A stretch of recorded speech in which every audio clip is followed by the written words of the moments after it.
En mörk uendelig mark, ned mot et blytungt hav. En sen oktoberaften, under en himmellag, og dagen veldig stillhet, gjennom det dype rom, som smerte der har sørget, sig langsomt stolt og stum.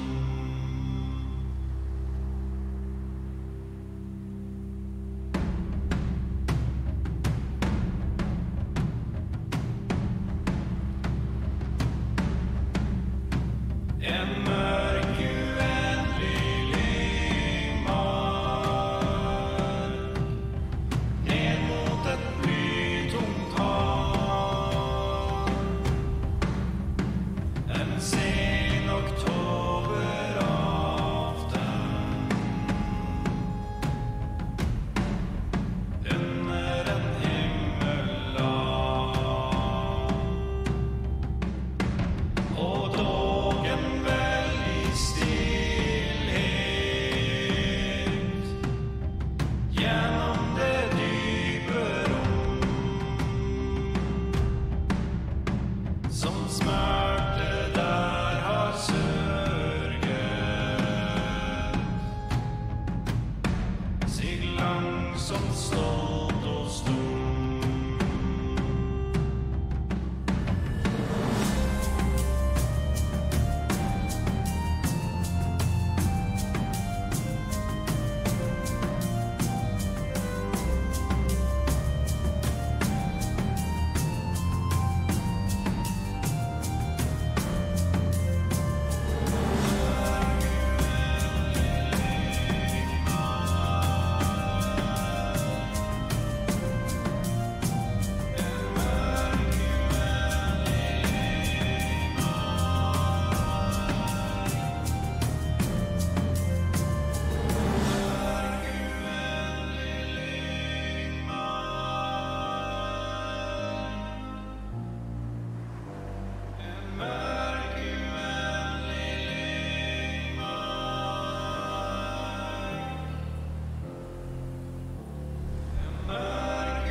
En mørk uendelig mark, ned mot et blytungt hav.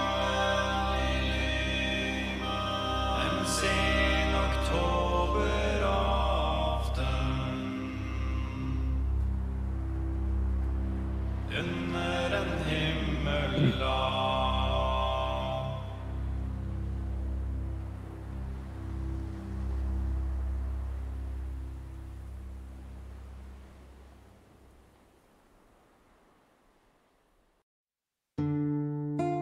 Alrighty, we are live. Welcome, folks. We are back with some D&D tonight. We are back with the IceWind Dale Rime of the Frost Maiden campaign, and this is our 4th episode for this campaign. We are down 1 player tonight. I don't know, he probably will show up at some point, but regardless, it's just going to be us 3 tonight. So yeah, let's get stuck into it. Let's do a little bit of a catch up, see what y'all have been up to, if anything, and then we'll go into a recap and jump straight into playing the adventures of Bill and Belle. Oh, I'm sorry, Rime of the Frost Maiden. My bad. Yeah, Guarantee fell into like a snow heap and he's now stuck, like legs sticking out. I feel like he'd just be around town pickpocketing things. He's got kleptomania. He's just got nuts. Maybe he is. He's got the itch, man. I need it. I need the shinies, man. I need the shinies. All right, let's start with you, Andy. Let's see what you've been up to. I might even talk about what I've been up to today as well, but we'll start with Andy. All right. It'll be short. This time I haven't really been up to much. Just the usual, working, trying to get into Baldur's Gate. Bought the new Yakuza game, which is just been good. I haven't gotten far enough into it really to give a solid gameplay feedback because it's just one of those games. It's going to take me like 20 hours to unlock all the features. Probably. I don't know. Let's face But I'm it. Kiryu, and that's If it's the a best shit Yakuza, ever. if it's a Yakuza game with Kiryu, yeah, probably. Yeah. But hey, I'm Kiryu and I get to beat up some people. Oh, it's so good to be back as Kiryu. With a fluoro, like web slinger. Yeah. And then you can switch to Yeah, the that other web style. slinger is a And thing. not have the web slinger. I forgot about that.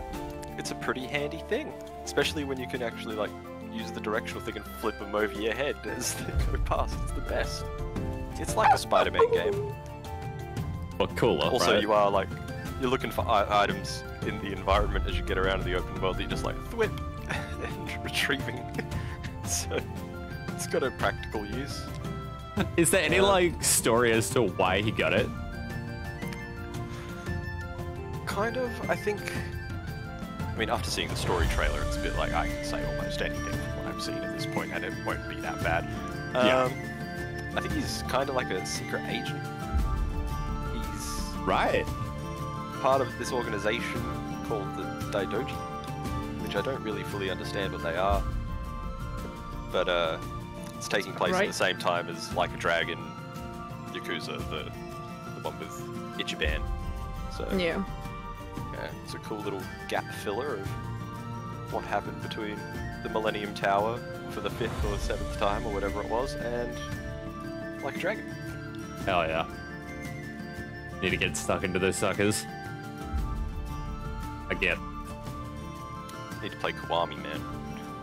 I know. I need to play so much. It's doing my I head need in. to play Kiwami.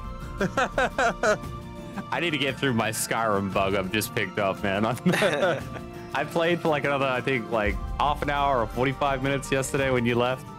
And man, it was so fun. And then I started telling her about, you know, how I was modding it. And she's like, oh, have you done this mod? Have you checked out this mod? What about this mod? And I was like, oh my God, all these mods are amazing. Literally, like, awesome mods. I have an especially entire for list with mods. even like, you know how there was like the Survivor thing I started doing? Where it's kind of like New Vegas, there was like a campfire mod where you could build a campfire. You could like, you know, use like a certain skill where you can highlight, you know, where certain animals and things are. So you can go hunting and foraging and you can actually collect wood to build a campsite. So, I kind of thought cool. that would have already been a thing, but cool. That's good. Yeah, I thought it was great. All right, that's all. Yeah, that's it. I'm living a boring life right now. That's fine. Carava, what have you been up to? About as much as Andy apparently. Work. Went back to work. Still, like it sounds so fine. bad. I mean, pretty much all I did was do like overtime because we have some issues in our company. So I basically didn't get home before 8 p.m. every evening. So I basically got home and went to bed because I was tired. It's pretty much my week. Honestly, that was pretty much my week.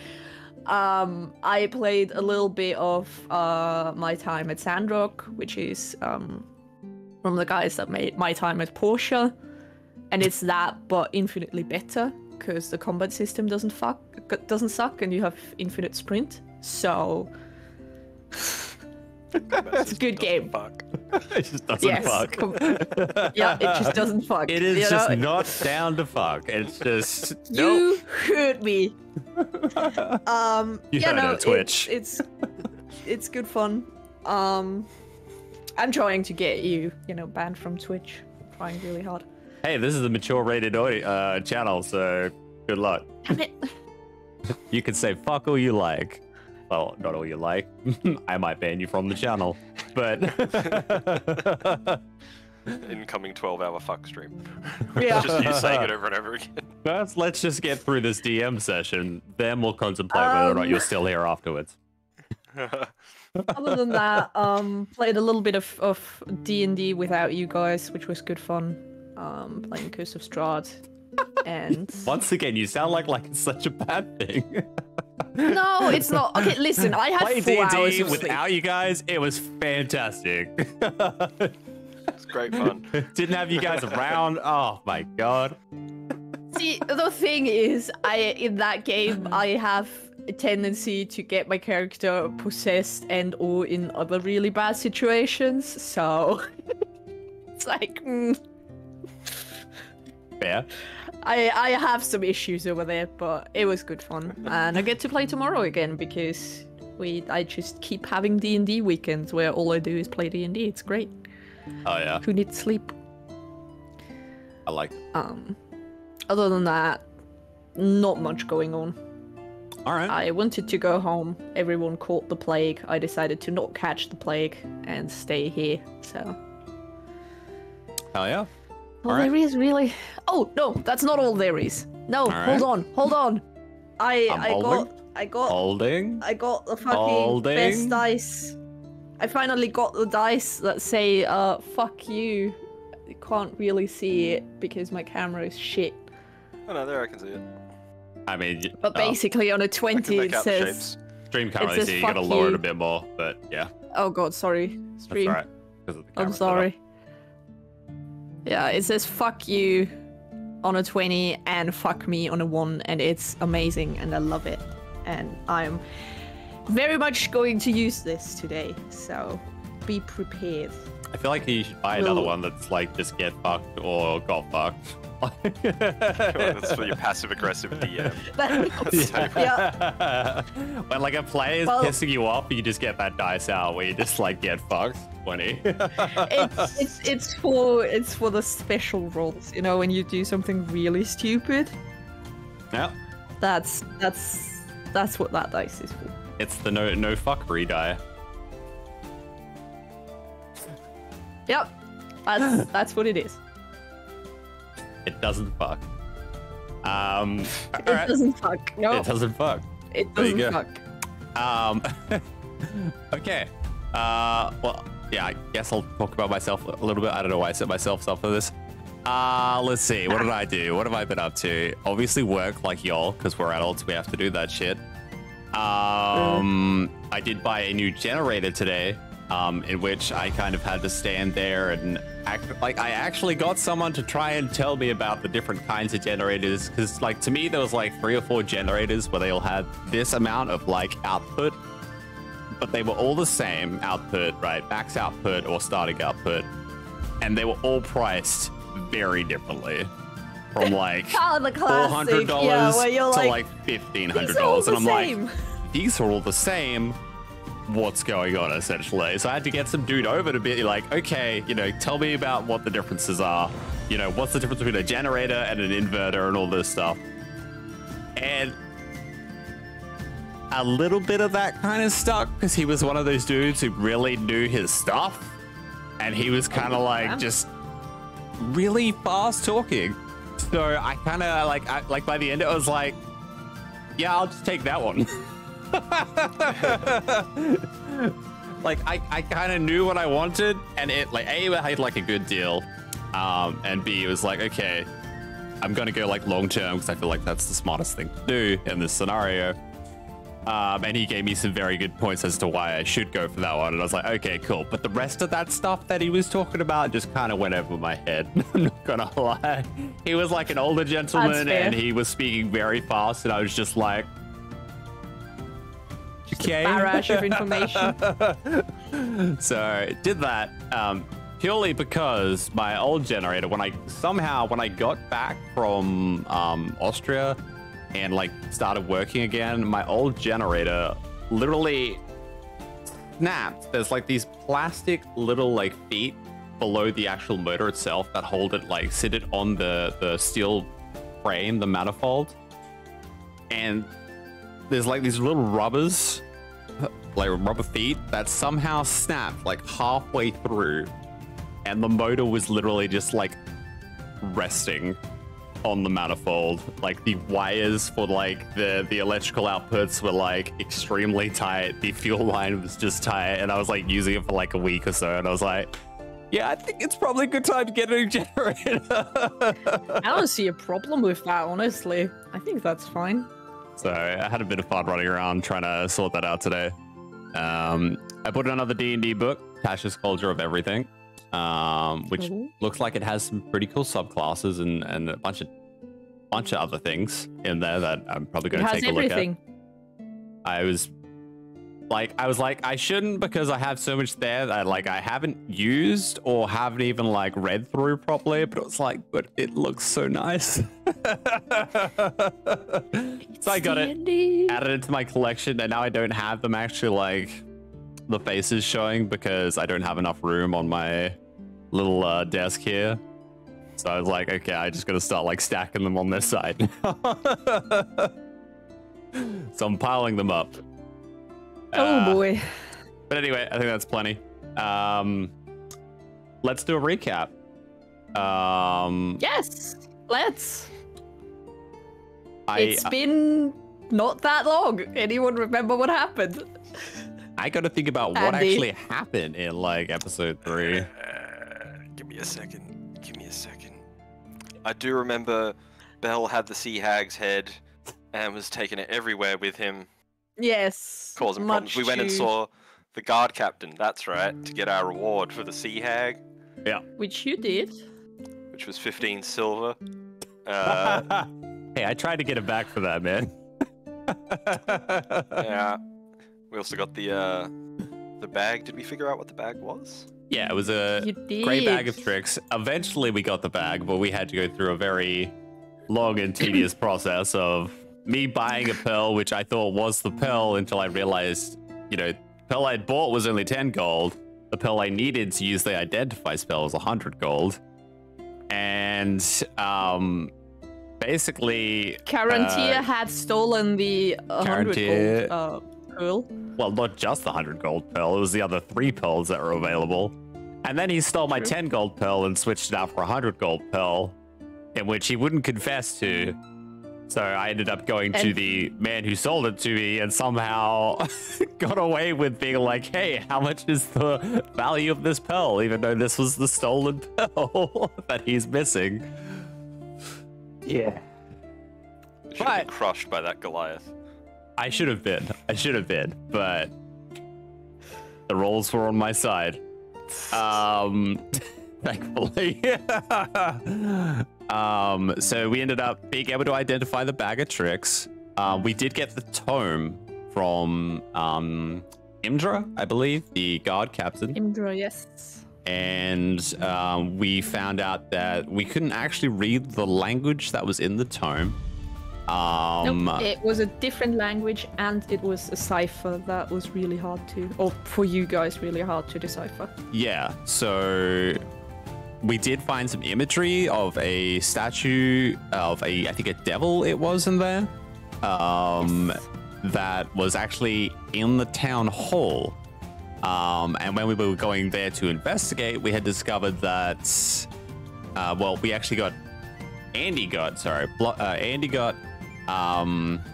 pulled aside by what was I think a young lady, right? She was reasonably young lady. I figured, yeah. Yes. Young scholarly type. Started like talking to Andy about giving him a quest to do for her because she was in town investigating the ever-looming darkness over Easthaven, all the 10 towns, all of IceWind Dale. And essentially we spoke with her and was like, hey, can you decipher this tome for us, and we'll do this task for you, rah rah rah. And we shot off to try and find this elemental for her, in which we misheard a bit of information and sat outside a town for the entire night with no real success as to finding this elemental.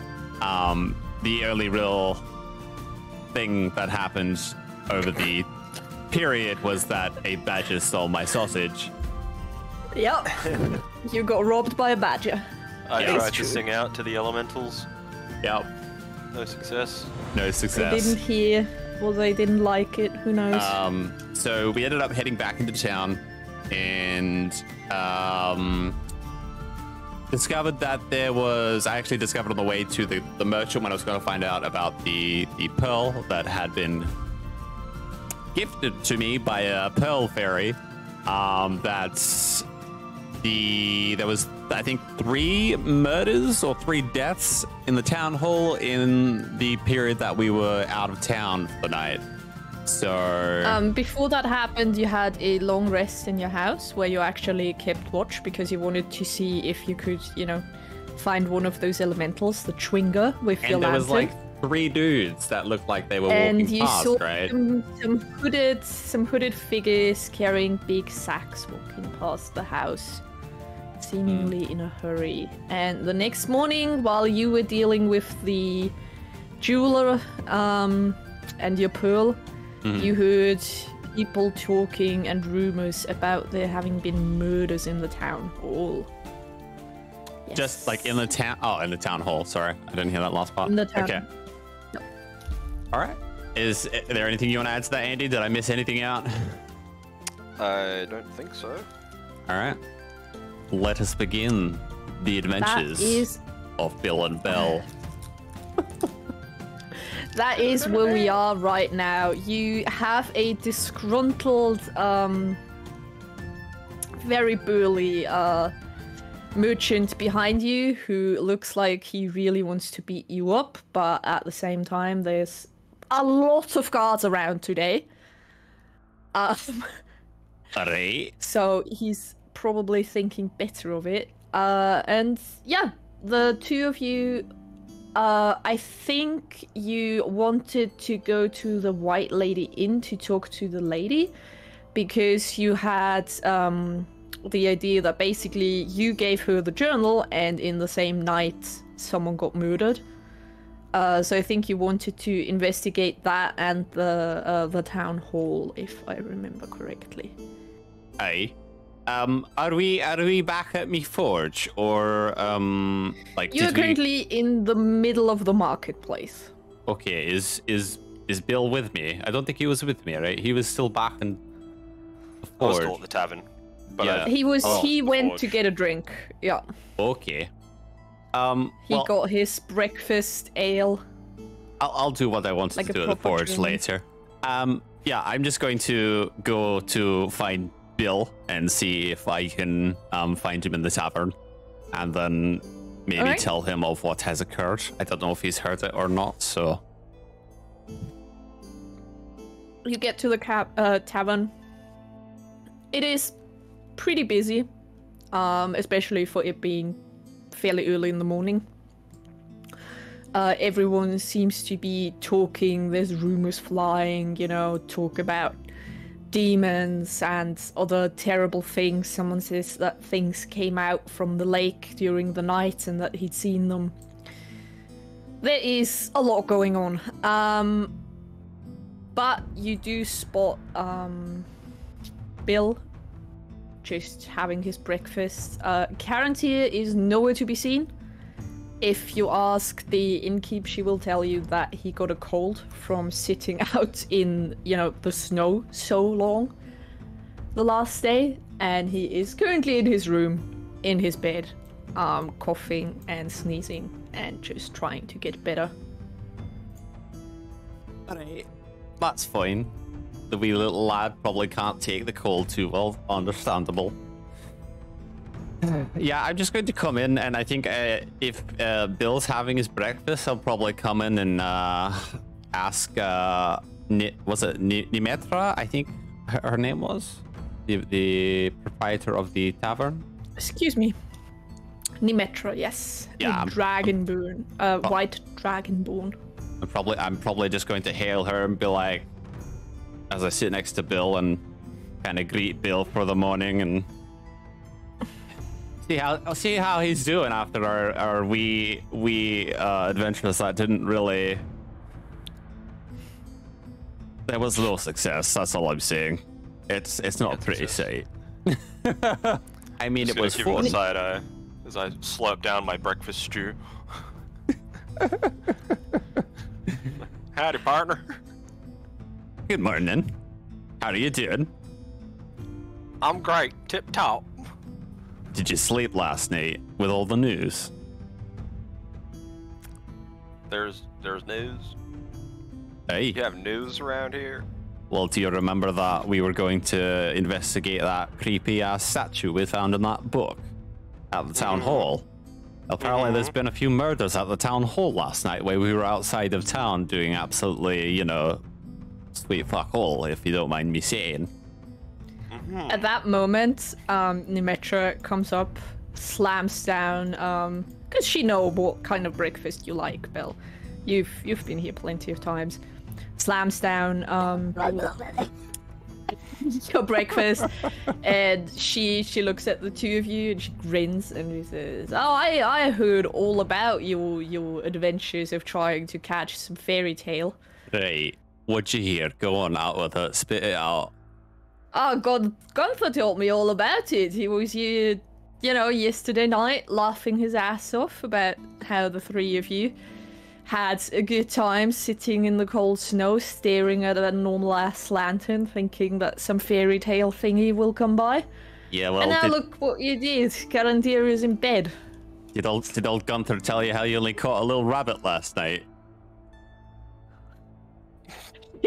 She laughs and she says, "You know, it seems like he happened to leave that part out." Funny that. Good information. Talk shit, you get hit, lad. That's the way I think about it. She just grins and goes back, you know, it's like, "Oh yes, I'm coming," and just rushes over. Right. So what is it, lad? Are we going to team up today? Are we going to investigate, or are we going to go and find this strange fairy tale of an elemental that everyone keeps calling it? We need to investigate the lady, Danica Greysteel. Is that her name, actually? Let me check. I think so. Let me just check my journal. That is her yes, name. Yes, it is. I have it written here on my hand. Does he have, like, a lot of writing on his hand? Yeah, I have song lyrics and all these other things written. There's just her on, like, my picky finger. But most of it is, like, smeared, and it's really hard to read. You're not sure if...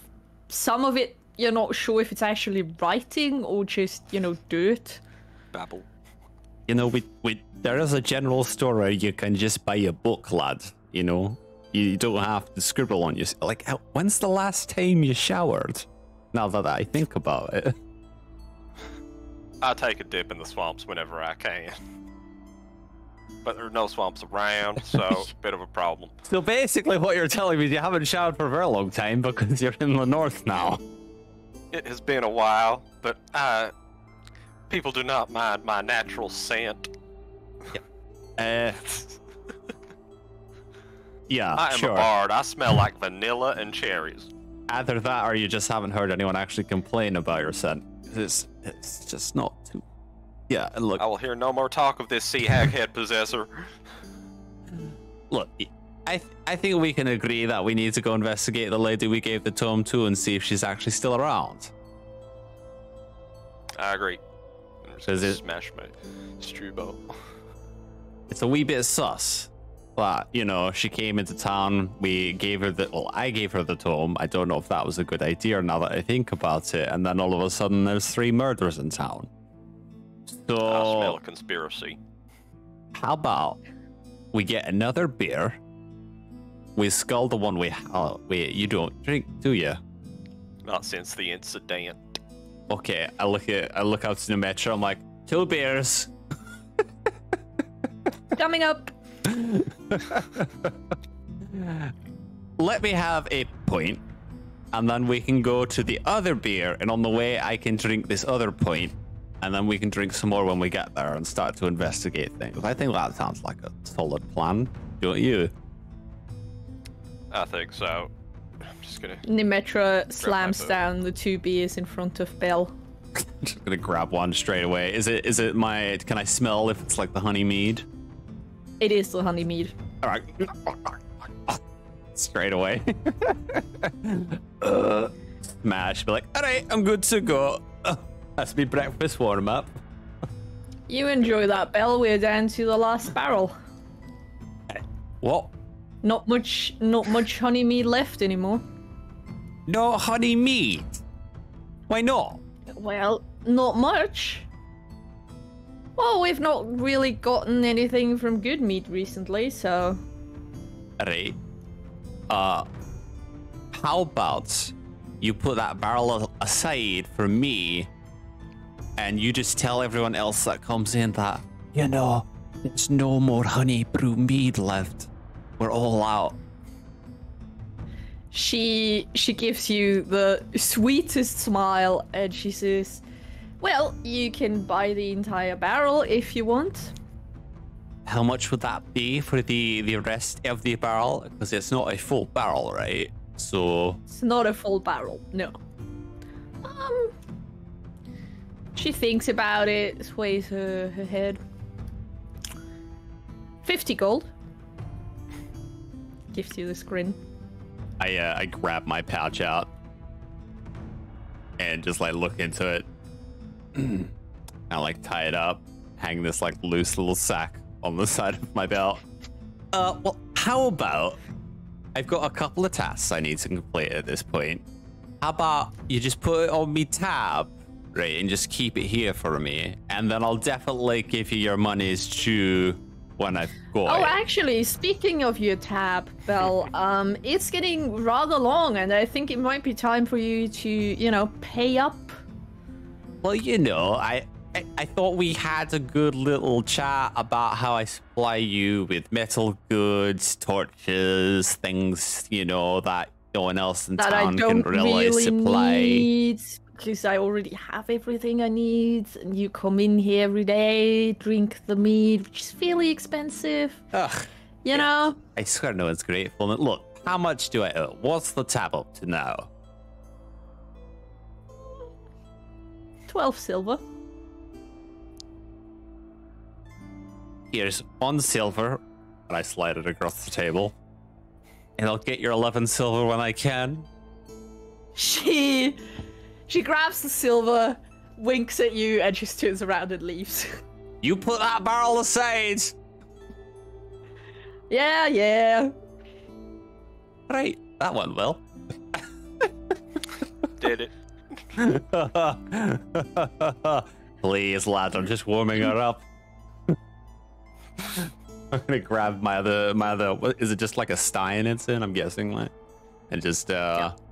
I'm gonna start to saunter off out the front door. Come on! As you leave the tavern, you hear someone who just came in ask for some honey mead, and you hear Nemetra say, "Coming right up."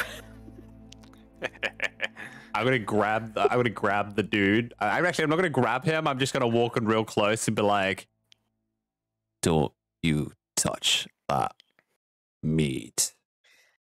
He looks up and pulls like his hood back, and you see it's Gunther, and he just chuckles and says, "It's the best meat in town." You know what?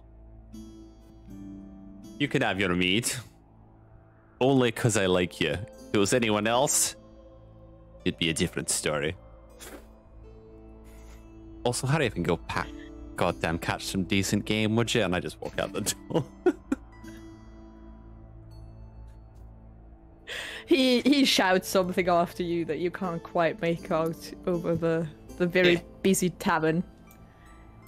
Can't hear it, I don't care. You get outside. Where do you want to go? Where would you like to move? I believe it was the White Lady Inn, right? White Lady Inn, yes. She was residing in, so we head that way, and yeah. Over here.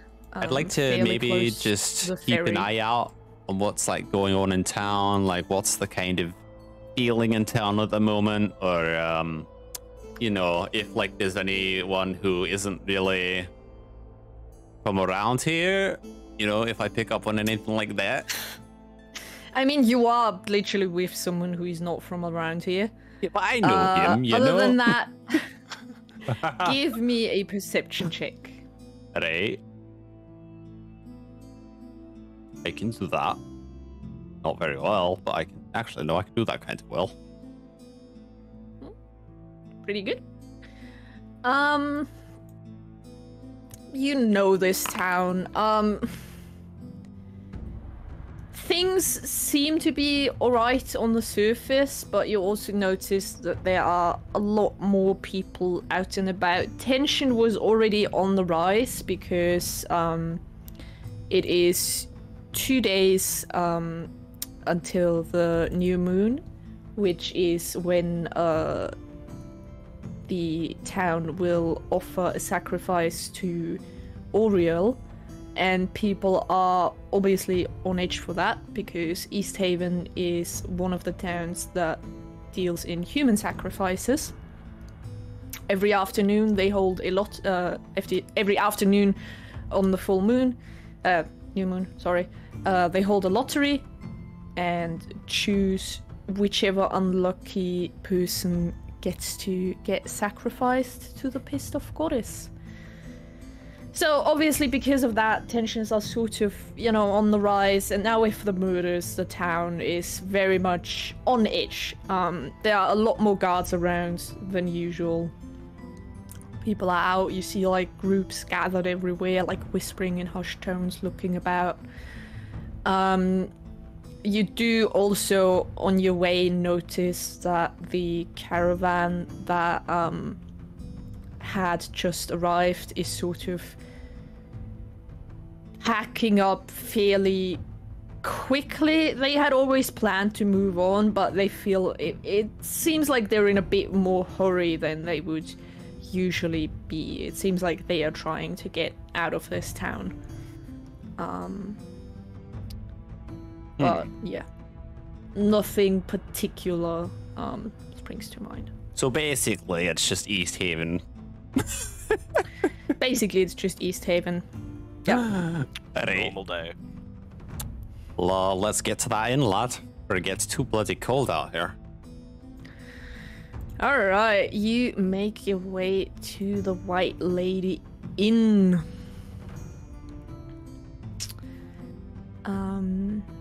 It's a musty old inn. The building itself is really, really old. Like, it's been here probably since the founding of Easthaven. And it is named after a local legend known as the White Lady. A ghost rumored to walk on Lac Dineshare, which is the lake where you're on, haunting the spot where her rich husband drowned. And it is said that she is basically in this area. Like, sometimes you can see her haunt the inn and the area around it. You open the door. It is fairly quiet. Actually, you are in the common room. It's, for how rundown the building looks on the outside, it's nice and clean. Obviously old, but well kept, well cleaned. Low-hanging lanterns just emit a really nice comfy glow. And there are a few couches and tables all around. And you see the innkeep. He's an elderly human male called Bartaban, just sweeping the floor right now. And he looks up and he says, Belle, what can I do for you today? Well, I mean, first off, quick question. It's not important, but do you have any honey mead here? God dang it. No. Yeah, all right, that's fine. Second question: have you seen what was Danica? Do we know like what kind of race she was? Was she like human? Half elf. Human. She was Half half elf. Half elf. Okay. That's the description I've got here. Yeah. Right. Half elf. Sorry. You wouldn't happen to have seen a like half-elf female Newentown in the inn lately? She said she was staying here, bit of a book nerd, so she was probably reading like a lot and keeping to herself, that kind of thing. You're talking about Danica? Hey, that's the one.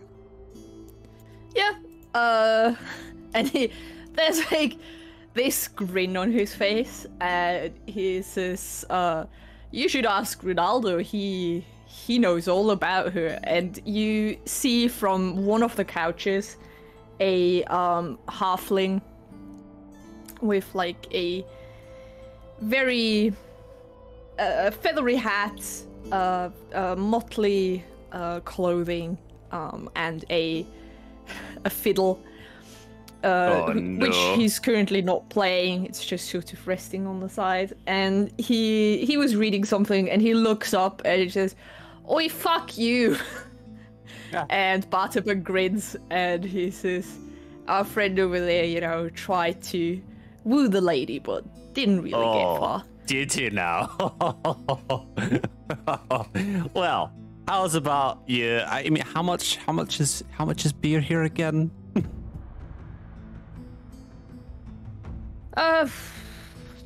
3 copper. Alright, I'll take one. What was his name? Does Ronaldo, you want a beer? Always. I can tell you story. Have you ever heard the story of the White Lady? Alright, hang on a second, lad. I haven't even finished my order. Specifically looks at Bill when he says that. Can you get him a tea as well? And that'll be 3 beers, and I sit. Bartyburn just goes behind the counter and just starts rummaging, and eventually produces 3 beers and some nice tea. Puts them down. Ronaldo just grabs the stein and just downs it. Tell us about this white lady. I would like to hear it as well. Oh, gladly, gentlemen. And you just hear Bartman like groan and says, "Oh, not again," and just sort of like leaves into the kitchen. He's obviously heard that story a lot. Are we near a campfire? Are we sitting near a campfire? Or are we just on a bench? Indoors. Yeah, indoors, like a heart. There is a nice big fireplace, sort of in the middle of the room, and like all the furniture is like around it, basically. Alright. Sorry, go on. And Ronaldo takes out his fiddle and uses it, to dramatically support his tale. And he tells you the story of a man who lived in Easthaven many years ago, and he was a very well-off man, but he was a miser, and he would always keep, he would hoard his money. He always kept it by his side. And one day, for whatever reason, he decided to do a travel by boat, him and his wife, but in the middle of the lake, the boat capsized and sank. They both drowned. And Ronaldo suggests that it was probably, the really big, heavy money chest that made it happen. Alright. And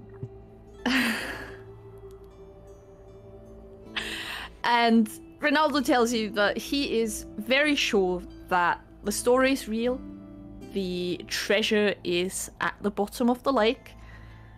Because he claims he has actually seen the White Lady herself, and I'd like to insight this man. All right, roll me an insight check. As he's telling this wonderful facade of a story. 21. I mean, he is, you know, it seems like he is stretching the story quite a bit, making it much more dramatic. But he seems to be convinced that A, he has seen the ghost of the White Lady before. He truly seems to believe that there is a sunken treasure chest. And he does seem to think that it belongs to the lady's husband. Everything else is so basically artistic licensing. It's just speculation and you don't actually have any facts. Listen. Yeah, I've been listening, lad. I'm not hearing a whole lot. I know that this is a story. I know I'm a bard. People don't tend to quite believe the things I tell them, but I'm about to get proof. He's a bard. He hasn't spoken a word of shite out of his mouth. That's right. Fantastic. Another purveyor of the arts. Well, you might be interested in this one, because I do plan tonight at midnight. Me and some friends will hold a seance and summon the White Lady and ask her for guidance on how to find the fabled treasure. Right. You feel free to join me, gentlemen. We will summon her and ask her to help us, and I will prove once and for all that this story is real. I kind of just looked to Bill like...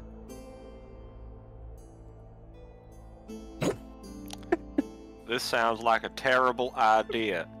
I'm in. You hear Bartibird, like, from the kitchen yell out, "Bunch of horse shite, if you ask me." I agree, lads. Like, at least when this guy tells you he hasn't showered for like months because he's not at the swamp, you know he's right, because he's got writing all over him. You're like clean and pretty and you know how to sing a nice song, but you smell like shite. I take offense to that. I smell like lavender. I don't mean literally, lad. Well, the invitation has been extended. If you wish to join us, you are more than welcome. Yeah. I'll speak to my comrade over here and we might consider it. Right, Bill? I'm so excited. I always want to be part of seance. Well, come here at midnight. If you'll excuse me, I have some reading to do. And he like grabs the beer that you bought him and goes back to his chair. Hang on a minute, lad. Goes back to read. I actually had some questions for you. I wasn't really coming to you to hear a story so much. The lady that you tried to, flirt with and failed miserably at. Have you seen her around? I didn't fail miserably. I mean, that's kind of what I heard. You know, some women, you need multiple attempts. I'll get her eventually. All right, I can You know agree how it with is that. with these bookish types. She's just shy. You're a bit weird, man. But all right. Is he a creep? I think he might be a creep. I think so. You think he's really summoned this white lady for those reasons? I don't know. Anyway. How to get girlfriend is the seance question. How do I woo her? I guess it's getting a little lonely in Easthaven, right? Yeah, have you seen her around? Like, have you seen her today, or when's the last time you spoke to her? Because we've got, we're friends, you know? I'm just concerned. Was here about, well, less than half an hour ago. Got herself some tea, some peppermint tea, I believe, and then went right back up to her room. So alright. Is she here? I would assume so. I haven't seen her leave. Alright. gonna look to Bill and be like, maybe we should go and ask the Barnabas or whatever it is. What's his name? Bartaban. Barkban, or yeah, the guy that told me he doesn't have any honeybees. Artaban. Yeah. Bartaban, that's the one. Thank you. Bartaban. Yeah, I'd like to get up and like take Bill with me if he's coming, and go and see him about the latest room. Yep. As you're talking, Bartaban comes out of the kitchen, and he says, "Just go up. If the door's locked, leave her alone. Other than that, just behave yourself." And he like sort of gives a side glance at Ronaldo,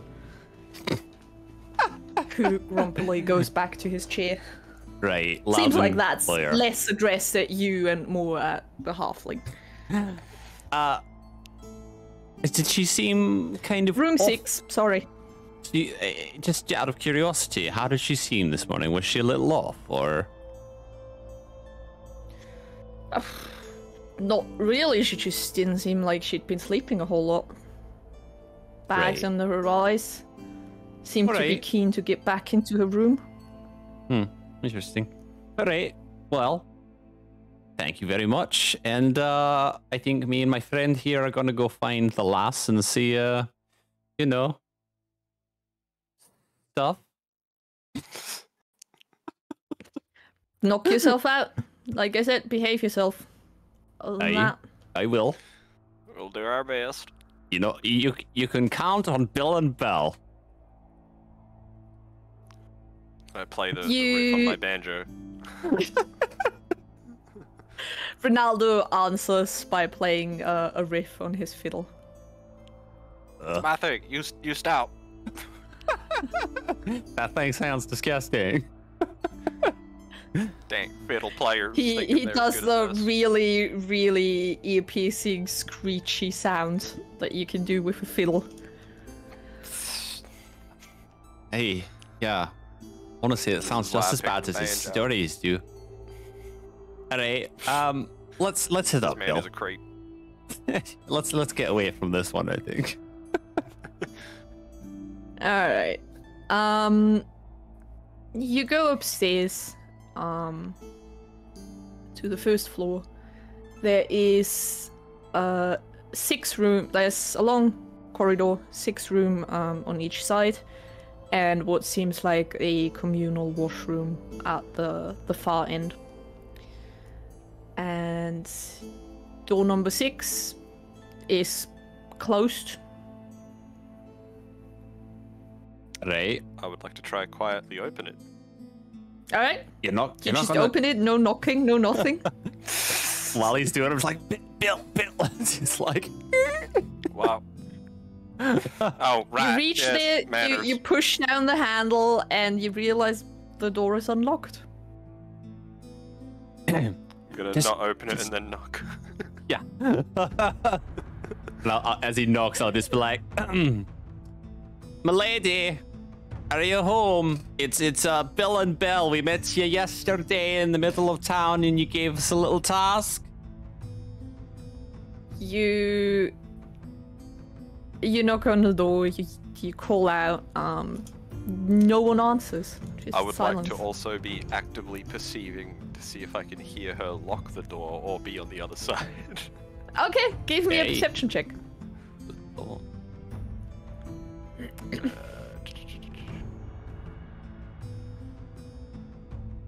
Please. No. All right. You hear a little bit of the wind blowing around the inn. You hear Ronaldo arguing downstairs. But nothing else. Other than that, it is quiet.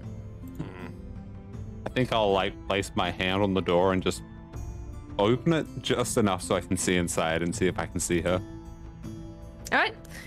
Are you trying to do it quietly, or are you just pushing it open? I want to be as quiet as I can. Okay. As quiet as Ronaldo would be.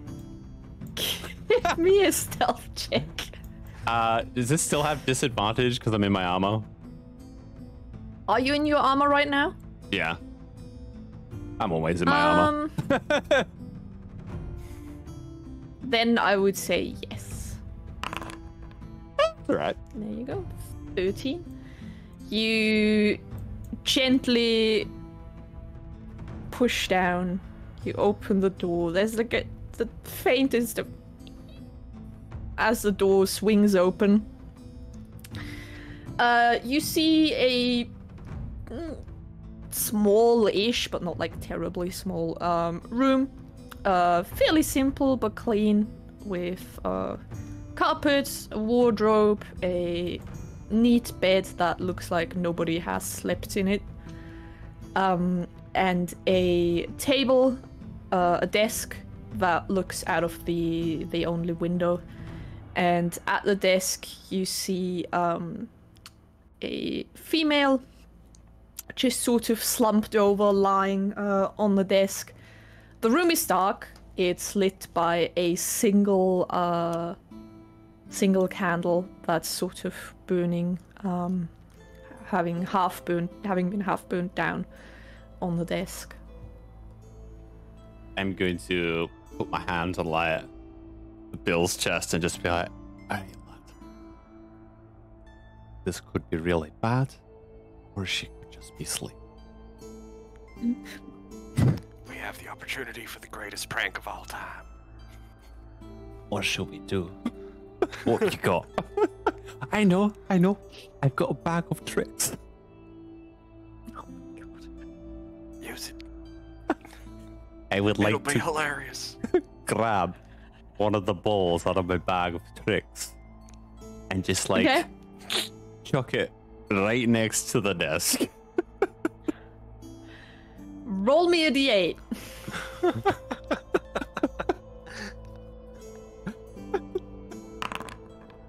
Oh, that's close to Ellie. Giant badger. All right. The badger's back.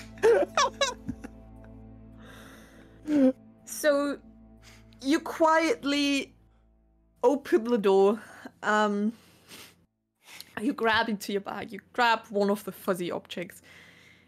You sort of take aim. You chuck it. It lands there, and then suddenly, poof, expands out, and you see a giant badger sitting there, looking a bit confused, and it sort of looks around, sees that it's right next to her, and sort of starts sniffing her. And the cold nose touching her ankles wakes her up. She looks up, sees the badger, screams, jumps back, knocking over the table that falls to the floor and the candle that falls to the floor and goes out. She screeches, jumps back onto the bed. She looks terrified. The badger is pretty unfazed, just sort of standing there, and she like looks around. There's sheer panic in her eyes. She finally looks at me and Bill like just cracking up laughing. It's just a prank, bro. It like takes her a moment. What? It's about what is happening? What are you doing here? Lower your voice, lass. It is just a prank.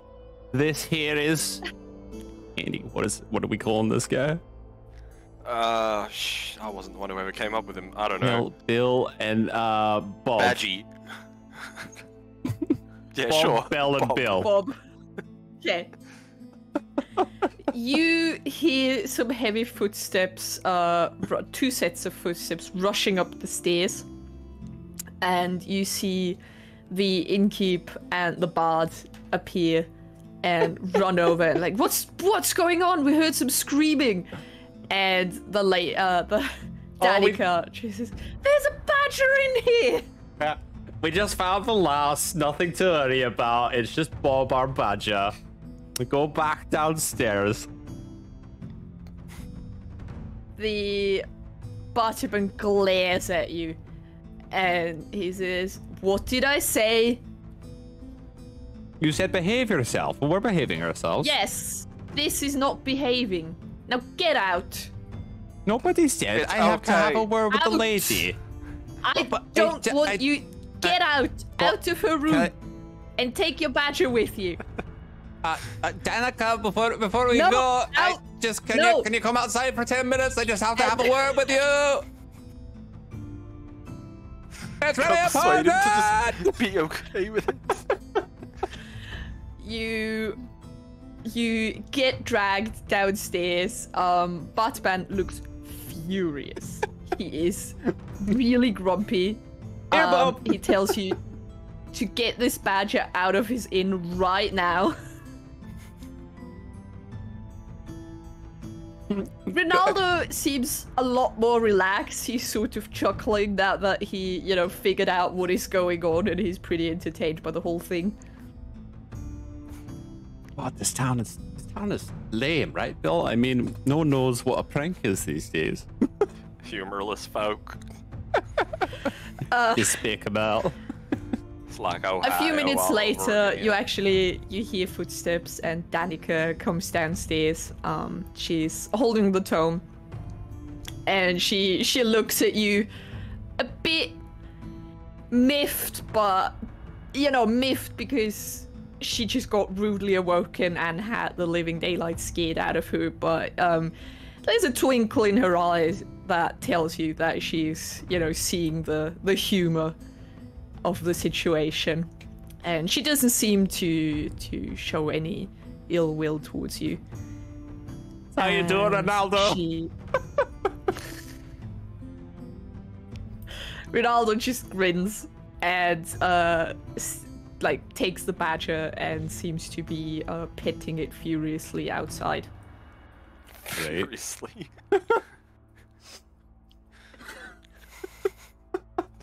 Who's a good badger? Who's a good badger? Oh, spinning it like a DJ.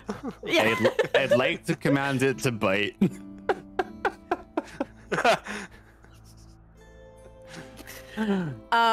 Yeah, the badger seems to be okay with it, but you get the feeling that he's more interested in whatever the hell the bard has in his pouch, as the badger is trying to get in there.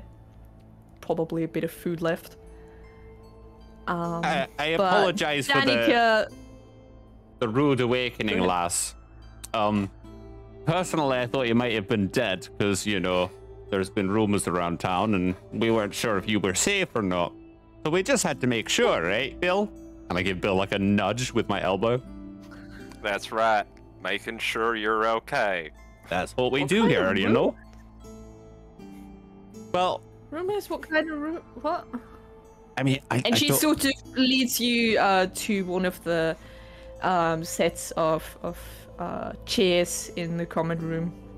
I kind of like lean in and tells Archibald to get some more tea for her. I lean into her, towards her, and kind of look at Bill to do the same. Be like, I don't want to alarm you, but apparently there's been some murders at the town hall.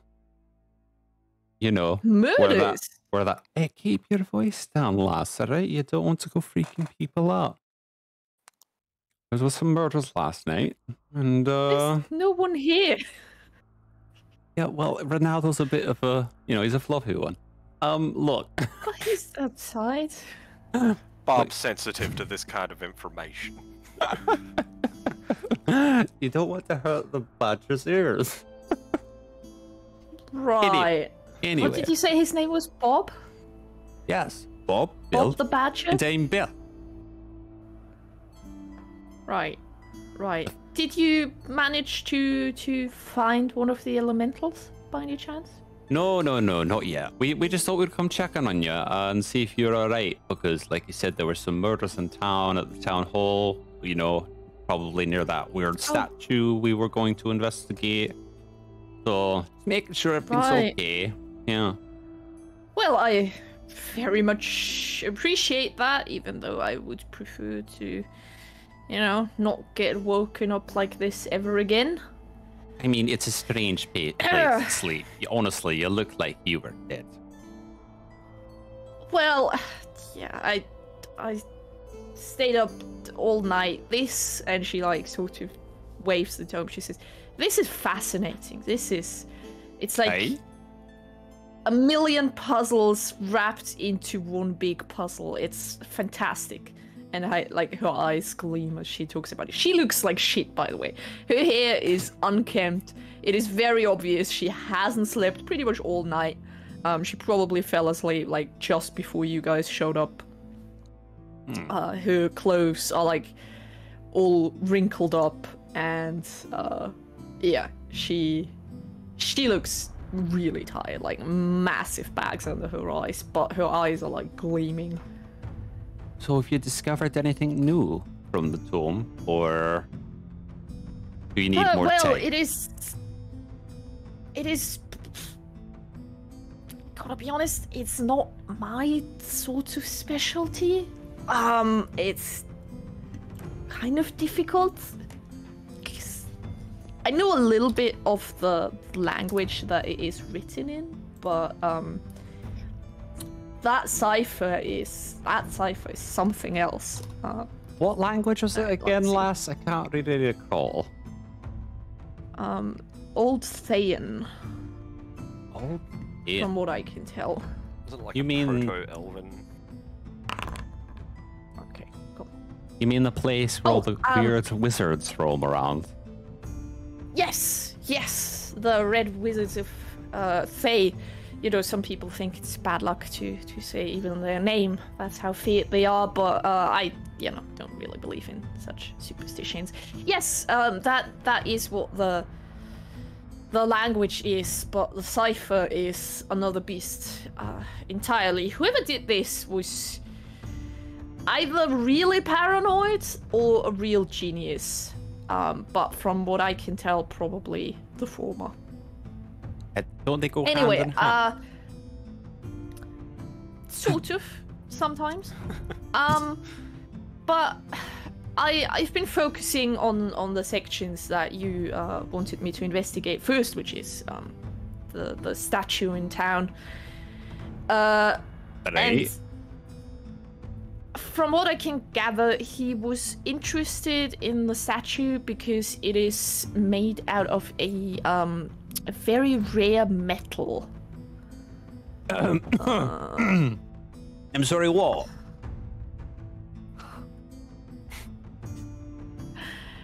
What kind of rare metal? She looks at me. Melting down You stack. right? My eyes start to gleam.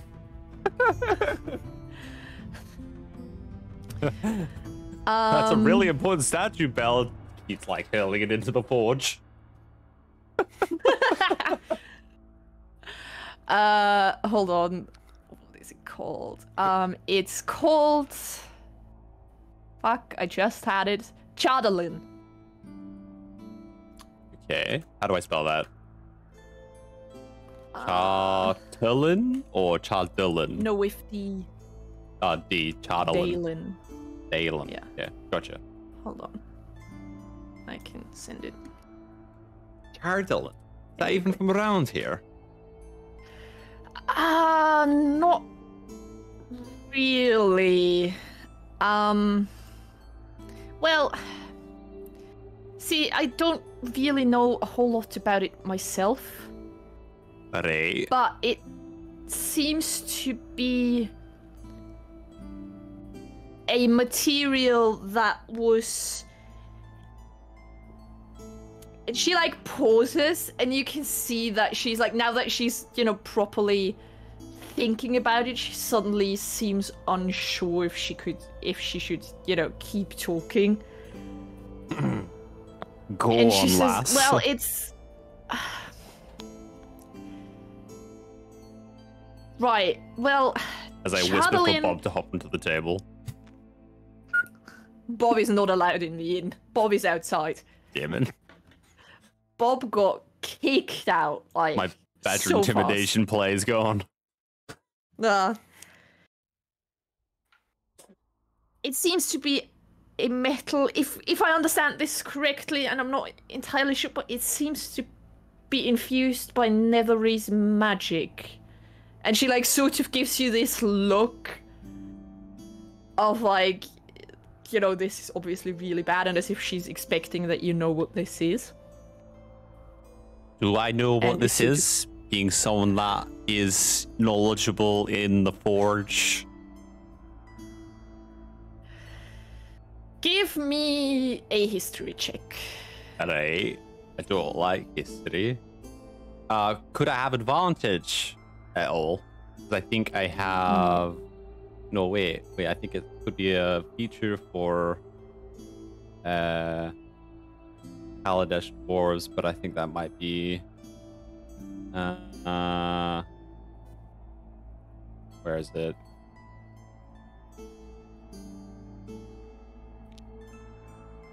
Sorry. All good. I swear there's a thing where I get advantage on history checks for like old buildings and things like that, but it's so good. I can't find it right now. Oh wait, here we go. What's this? Whenever you make an intelligent history check related to the origin of any architectural construction, including buildings, public works such as canals, aqueducts, and the massive fogwork that underlies much of the construction of whatever that is, you're considered proficient in the history skill and double your proficiency bonus to the check instead of your normal. Okay, so I'm guessing that doesn't apply here.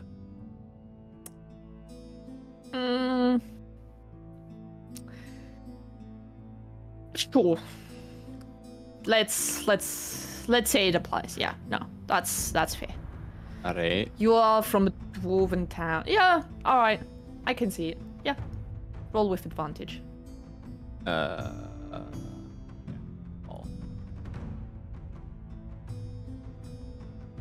Oops. Wait, sorry.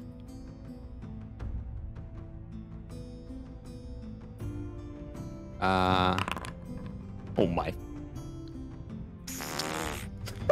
You have never even. You have no idea what she's talking about at Just all. Look at her like.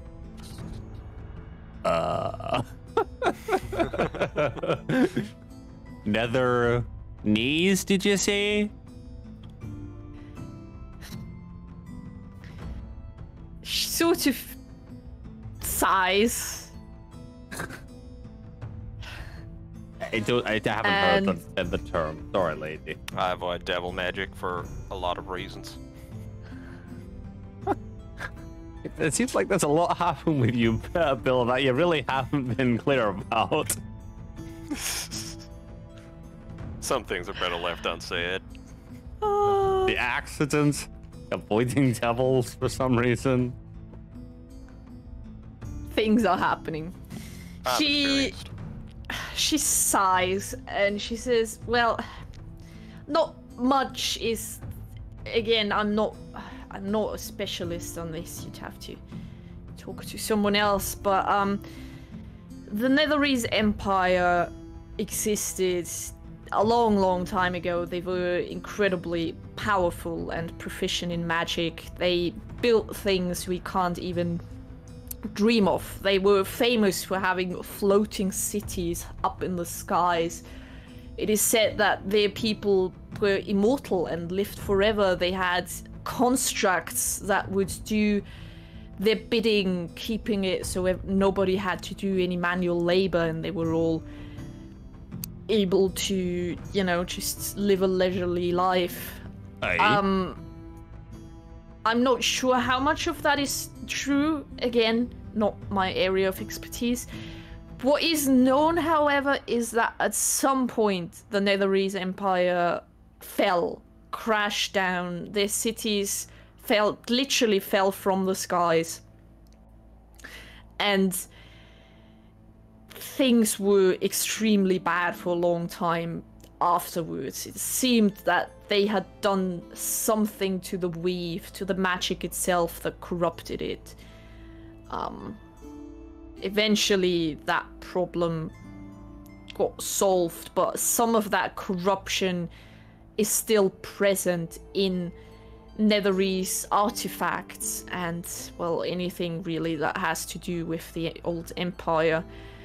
And it seems like this metal got infused by some of that corrupt magic. At least according to this journal. I keep Which, by the way, where did you get that from? I never asked. Like, as she was speaking, I was just kind of like nodding at her. Like, I understand. My mind is just blank. Go on. Yep. Well, I don't think we should tell her where we got it from. Maybe since you don't trust her. I don't know. Like, even like after all this, do I still get a sense that she's untrustworthy? Because I kind of feel a little inclined to be a little bit more trusted of her so far. Like, she hasn't tried to, like, you know, hitch from town so far, and she hasn't tried to steal the tome or take her for her own gains in any way. Give me some insight. But yeah, I kind of feel you, yeah. Ooh, look at that, that's juicy. Dang it. All right. Feels distracted by Bob outside. Bill, something about her just... Well. No, Bill. Bill, Oh. something about her just drives... Something throws you off. Like, there's something strange with her. She blinks too many times. She, like, looks around. Like, something's off. You know, you're not quite sure, but there's something wrong with her. Belle, you believe that she is pretty forthright. She is obviously very tired, probably has dry eyes, which is why she's blinking a lot. She seems magic. exhausted, but there is some excitement about her. Just some unbridled excitement that makes you think that she is being very honest and very much believing the things she says, and you don't get the feeling that she's trying to hide anything or trying to be deceptive about any of these things. I'm gonna look to her and just be like, just a moment, lass, as I kind of like turn around and like put my back to her and kind of like lean into Bill, like, so what do you think? We tell her or no? She's a gosh dang devil worshiper. Don't tell her a thing. I think it's too soon, I feel right? it in my gut. Right? It's not quite Something's time. wrong. Like, well, maybe you know, give it like 5-10 years. Maybe we'll tell her that. Yeah, you see how many times she blinked? I did. I don't quite know. 3 times. It makes me wonder if it could be that Netherese magic. Maybe she's corrupt. Maybe she's an artifact. Shit, you're right. I know. Don't tell her a thing. All right. I agree. All right. You know, we just found it on our travels. If I swing back around. Yeah, she was like sort of leaning back. She very obviously wasn't listening in at all. Like, she was sort of leaning in, like having some tea, looking just really tired, sort of a little bit zoned out, and she like sort of flinches when you turn back to her, like, oh god. On your travels, I mean, it's fascinating. If you don't mind, I would love to keep translating it. There's so many things I don't understand. All right. I'll cut you a deal. You can keep translating the book on the term that you have to report to us daily at a specific time every day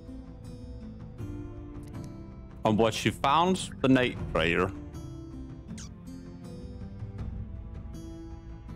Every day? I feel that's fair, don't you? We are entrusting you with this very, very ancient tome, are we not? Revealing to you all its secret and knowledge. I I mean, if you really want, we can just take it off your hands and find someone else to do it. As I like put my hand on the tome. No, I could just maybe not too early in the morning. Well, I don't want you coming to our house at midnight now, do we, love? What, mid-noon, let's say? Let's call it 5 p.m. When the sun is most... A.M.? No. PM. PM. Oh. Sunset. Right. Yes. Yeah, I can do that. There's Yes, no that sun, is perfect. Sure. Yeah. There's Just still figure no it out. sun. I'll be happy to keep you up to date. I just hate getting up in the morning. But I want you there on the dot. I'm pretty good at tracking the time. She smiles and she pulls out a tiny little watch, and she says, "So am I. If I remember to look at it." I look at the watch with another like dumbfounded look on my face, like, yeah. You see like a small box essentially that has like a lot of cogs in it that are all whirring and moving, and there's like 2 sticks and they are all moving, and it looks really complicated. Do you know what that is, Bill? I don't have a clue, but it looks very advanced. Bet you it's one of those netherite artifacts she keeps talking about. I want one. Right? I'm gonna lean and be like, "Can you get any of those for me?" Oh, well, I got that from the Institute. I don't know if there's anything here. It's a little bit magic. The Institute. Yes, Candlekeep. Hey, you're from a Candlekeep, love. Have I heard of Candlekeep? Have you heard? I don't know. You can choose. I don't know what Candlekeep is. Probably. I've traveled a little bit. I've done a lot. Fairly well known as like the place where all the nerdy people are. Oh right, yeah, that makes sense. Yeah, I mean, maybe if I'm down that way again myself, maybe I'll pick one up there. I don't know if you can get any in town, so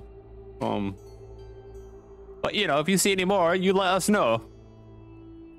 Will do. If I find any, then I'll do. It's actually a really fascinating contraption. You see this the core is what actually was that, Bill? from You need to go to the toilet. No, we gotta go. Sorry, he's got a bit of a problem with his, movements. Sometimes it just comes in a flurry and shut your goddamn mouth. Right. Oh, sorry, he's a little embarrassed by it, and I like get up and start like grabbing Bill by the arm, like, let's go. 5 p.m. every day, alright? We'll see you soon. Right. Bye. I'm gonna cast prestidigitation on Bell so that he soils himself. What? Can you actually do that? I don't know, but it says I can soil an object. Yeah. You now have dirt on your pants. Oh. Yeah. Whoa. Excuse me. Maybe a little too much ale in the morning. Just as you walk outside and you see Ronaldo still messing with the badger, like trying to teach it to stand up on its hind legs. He's like holding up a piece of cheese and is trying to train it to teach it some tricks. And he looks at you and smiles, and then looks at you, Bell, and he's like, "Oh, yes. Well, I'd have to go back, after you startled the lady so much. I'm gonna see if she needs anything." Right. And she just whooshes past you inside. Was that guy just hanging out the front of her hat? This guy's a stalker. He's a bit weird, What's your right? report here? I don't know Report to about the going to police. that whole let's sing to the white lady ordeal, We should go to the seance, make sure he doesn't do anything more stalkerish. If anything, it could be rather entertaining now that I think about it. Maybe we could bring some snacks and just like watch and see what happens. What's the worst that could happen when trying to summon the ghost of a long dead lady, right? That's right. Nothing bad ever happens summoning ghosts. Or trying to find them. Alright, what are you doing? Well, she seems alright. I don't think there's anything too much to worry about there, Bill. At least yet. But we'll keep an eye on her, right? Now, do we want to try and get some more gold? Or do you want to see the fancy metal statue? Wasn't there also talk of creatures coming out of the lake? Someone did mention that. They claimed that they had seen some lake monsters come out and go towards, you know, the town hall. Yeah, that was right. Okay. Let's go check out that statue, man. All right, I'd like to see this fancy metal she was talking about, so let's do that. I would like to investigate the murders. I think that is more important. You do you, friend. Sorry, what? Oh, right. Murders. Of course. Bell's just like fading off into like thin air as he's reading about this new metal that he's never heard about. He's like, oh, the things I could build with that. Corrupt magic metal. Sounds amazing. Moradin, save me. Alright, you make your way towards the town hall. There is still... It seems that by now the town has calmed down a little bit, though there is still a few people watching with the guard, like pretending to be busy because the guards seem to shoo everyone away that's obviously loitering. But since the markets are nearby, there are a lot of people who are, you know, haggling and like, you know, trying to catch a glimpse if anything interesting is happening. Hey. And just as you come up to it, you see Captain Indra leave the front door, talking to one of the guards, looking slightly worn out and just coming down the steps, seemingly not noticing you, just being like in her own, deep in thoughts.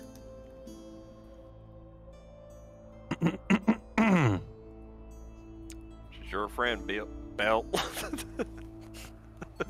Indra, hello. Hello. She looks up and she says, "Ah, if it isn't my intrepid adventurers, how can I help you today?" Well, I mean... Where's Garantia? Where did you leave him? Oh, apparently the lad's gotten a little sick overnight. Caught a cold or something from being outside too much. I think was he's it bullshit. from, you know, was it from trying to hunt fairy tales? And she gives you a wink. Yeah, I heard he's one of those types, you know, that just chases after imaginary things.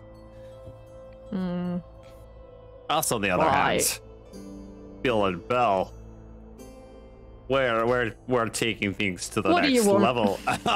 Yeah, well, about that, we're just coming to the town hall. We heard there was a statue that was interesting to take a look at. You give me a perception check. Right. Both of you. Oh,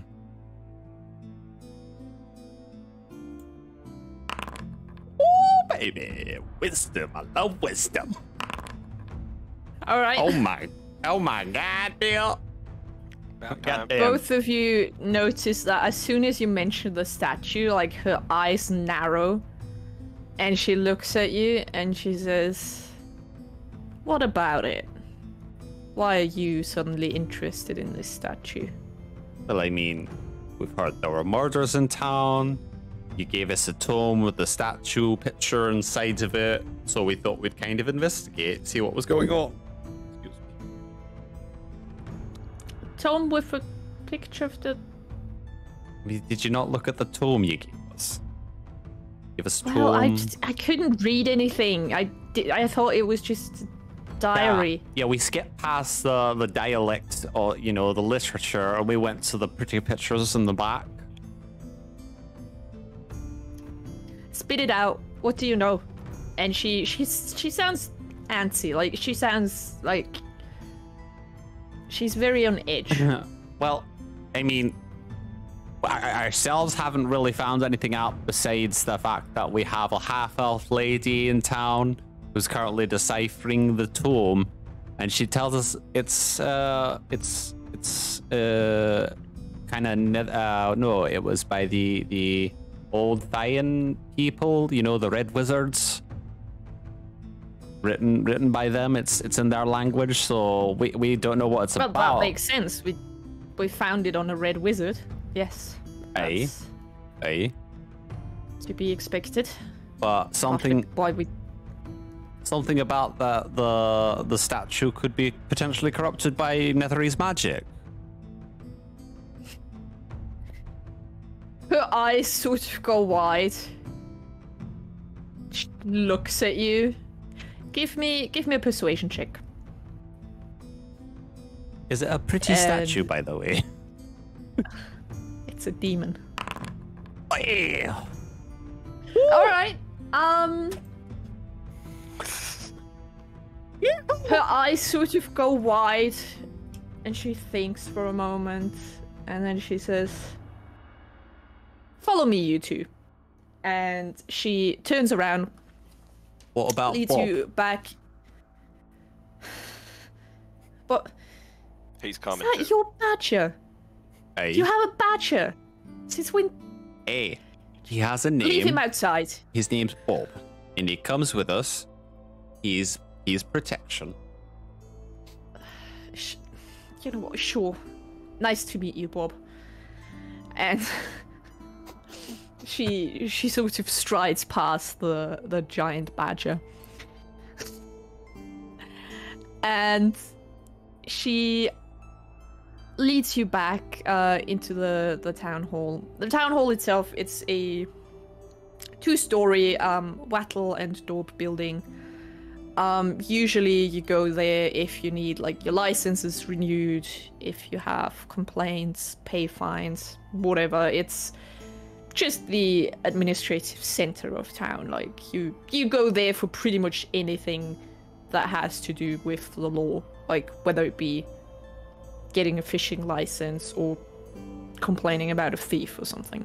Hey. I gotta complain It's to at the same Batman, time.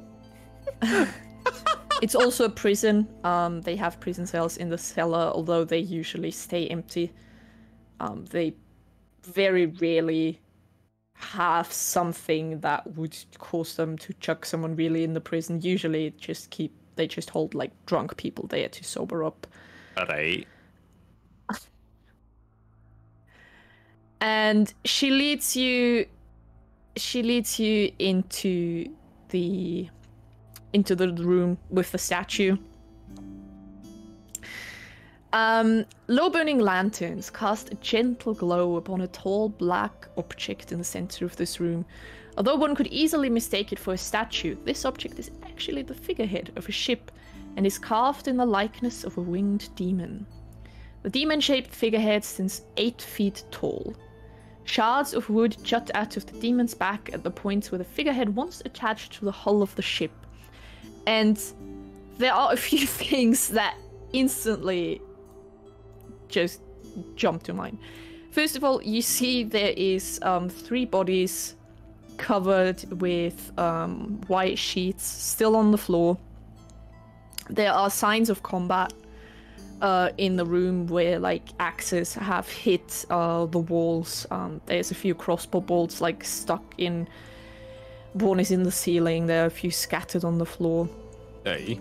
And you also notice that part of the statue has been chipped off and broken off, like an arm and half of its wing has been shattered. You still see like a few like smaller fragments on the floor, but the big things that have been broken off seem to be missing. And she tells you that yesterday the statue was still whole, and whoever came here had basically come in, murdered the guards, and started disassembling the statue. Alright. And I mean, who exactly brought this statue? 'Cause it's a little odd that you take a devil-shaped statue and just shove it in the town hall, don't you think?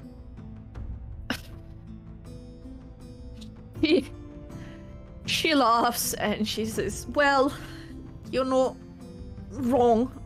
It's not exactly, you know, our preferred kind of decoration. A few months back, some adventurers hauled it out of the lake and they dragged it in here. They were hoping for some sort of reward. But we didn't know what to do with it. They didn't know what to do with it. They just sort of left it. And Speaker Waylon has just decided to put it here, sort of an ornamental thing. Alright. Have we met Speaker Waylon? No. No, not yet. Who is Speaker Waylon? Speaker Waylon is the speaker for the town, basically the mayor.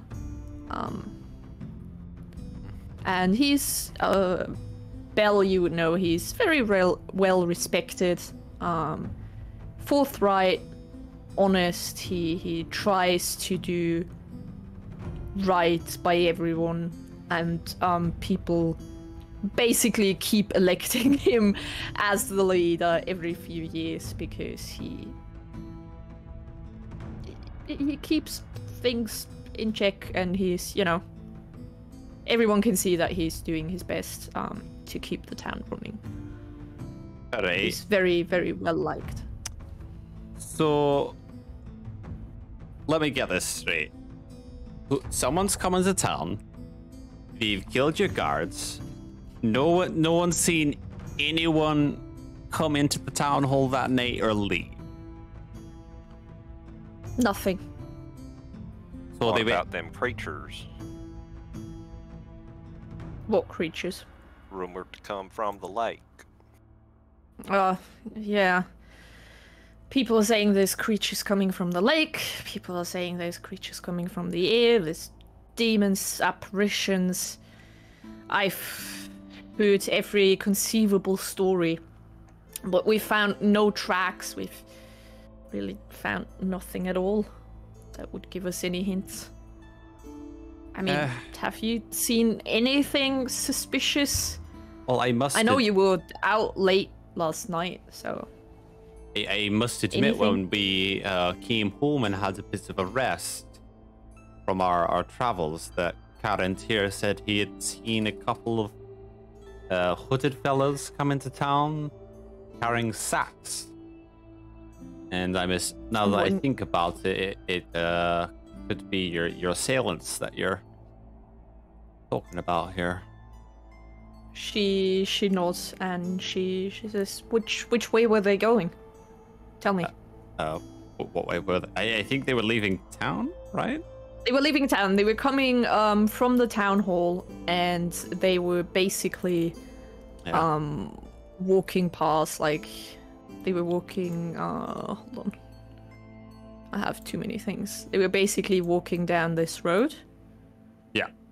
And sort of like leaving town here. Yeah, I mean, they walked right out of town and right past me forge last. She looks at you and then just turns around and whistles, and instantly a fairly young soldier runs in, and she tells him to grab a few guys and basically sends them out immediately that direction to try and see if they can spot anything. And have you had anyone inspect the statue at all yet? Not really. No. Would you mind if I had a closer look? I might need a little bit of privacy, at least me and Bill, but you know, we kind of joined forces here, so if we could get a little private time, you know, we might be able to conjure something up, and maybe something that might give us a little bit more about what's going on here. She smiles and she says, I can make sure that absolutely no one will be interrupting us. All right, that's more than I could ask for. And yeah, she gets another guard, basically tells him to not let anybody in unless the world burns down. But she herself is very much gonna stay with you. She's not gonna leave you alone because this is an active crime scene and she has no intention of letting... She trusts you guys for what it's worth, but she's not gonna leave you alone. Like, she's a professional, there's still a sort of mistrust towards just everybody in general. I'm gonna look to Bill and be like, all right, Bill, I need some calm like trance music, and I'm going to go look at the statue. The hell is trance? She's like, she stepped back. Indra stepped back, like she's just in the back. She's very quiet, basically just trying to stay out of your way, but just keeping an eye. Yeah, so first off, I just want to play Sandstorm by Darude. Nice. Okay.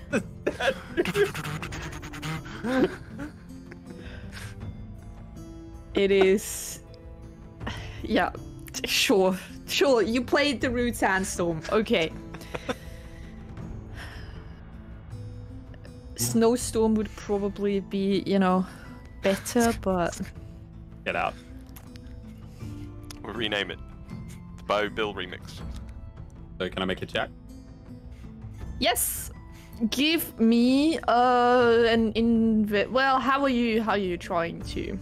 how are you trying well, to first off, I want to get as close as possible. I want to inspect the metal, you know, how it's like built. Is it good?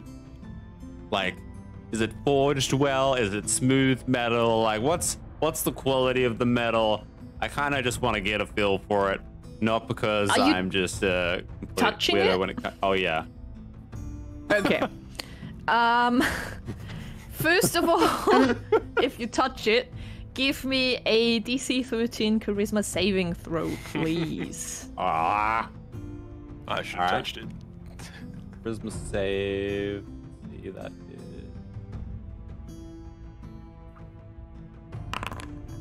Fantastic. All right. You feel,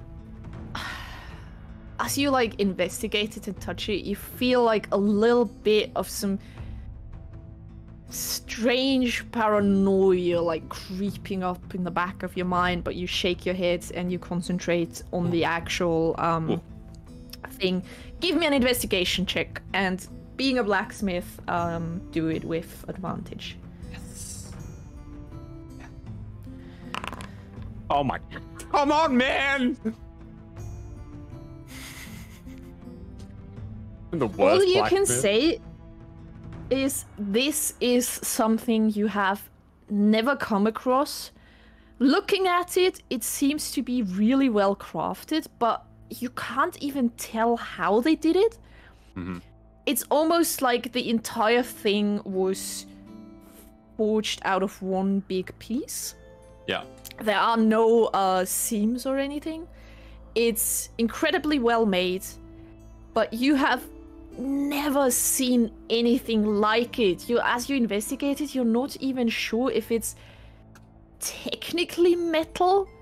Mm-hmm. It seems to be hard enough, but there's something about it where you're like, just not sure what exactly it even is. It's very foreign, it's very strange. It is nothing you've ever seen in your life, and you're not quite sure.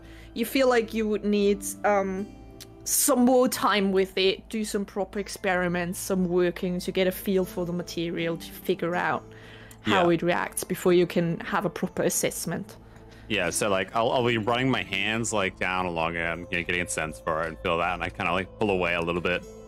And as I do that, I'm going to like step back a little bit, and I'm going to sit on the floor, cross my legs, and I'm going to take out my hammer,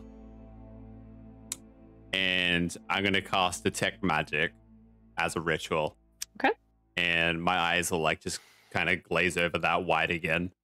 And as I take my hammer, I'm gonna it's not like a massive like kind of thumping of my hammer on the floor. It's kind of just like this light, just little ting, tings. I start like tapping the floor and like kind of I guess like for the way I would imagine it is like the reverberations from me hitting my hammer on the floor would kind of bring up any subtle like auras or waves of magic that could reveal themselves to me.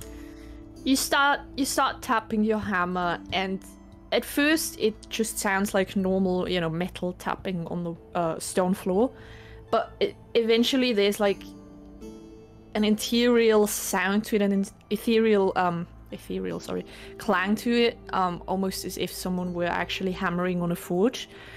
And you get the familiar feeling where you start to be able to sort of see the weave, and you look at this figurehead, and you're not quite sure what kind of magic it is. It's not really anything you've ever seen before, but you can see that the entire structure and also all the little shards on the floor are just steeped in some kind of black, almost gooey magic that seems to permeate the entire thing.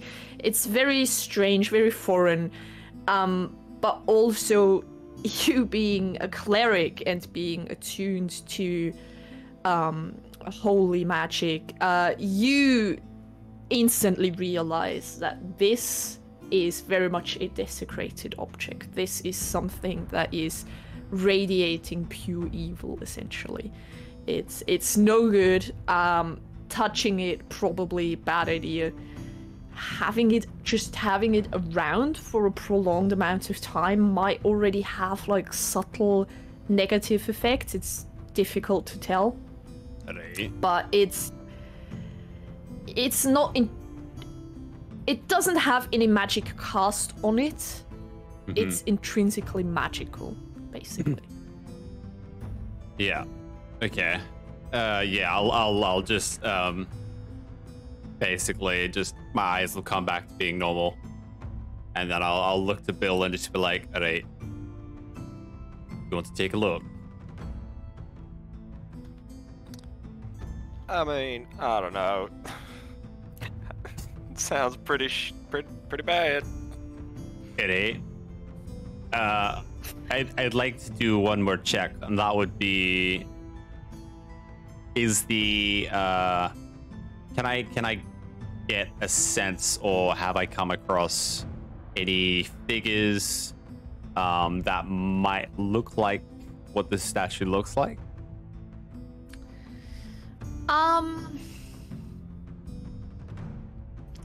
Give me a religion check. Actually, sorry, history. Sorry. No, my bad. Fine. That's more than fine. Ah, man, intelligence. No, just smart. No idea. All right. No clue. Unless there's anything you want to do, Bill, I think I've gotten everything I need. Have we looked at the bodies at all? That is a good point. Did I sense any magic on the bodies? Nope. Nope. Not at all. I would like to investigate the bodies, just see if I can see how they died, maybe. Yeah. Clue. You go over. Hold on. Blah blah blah blah.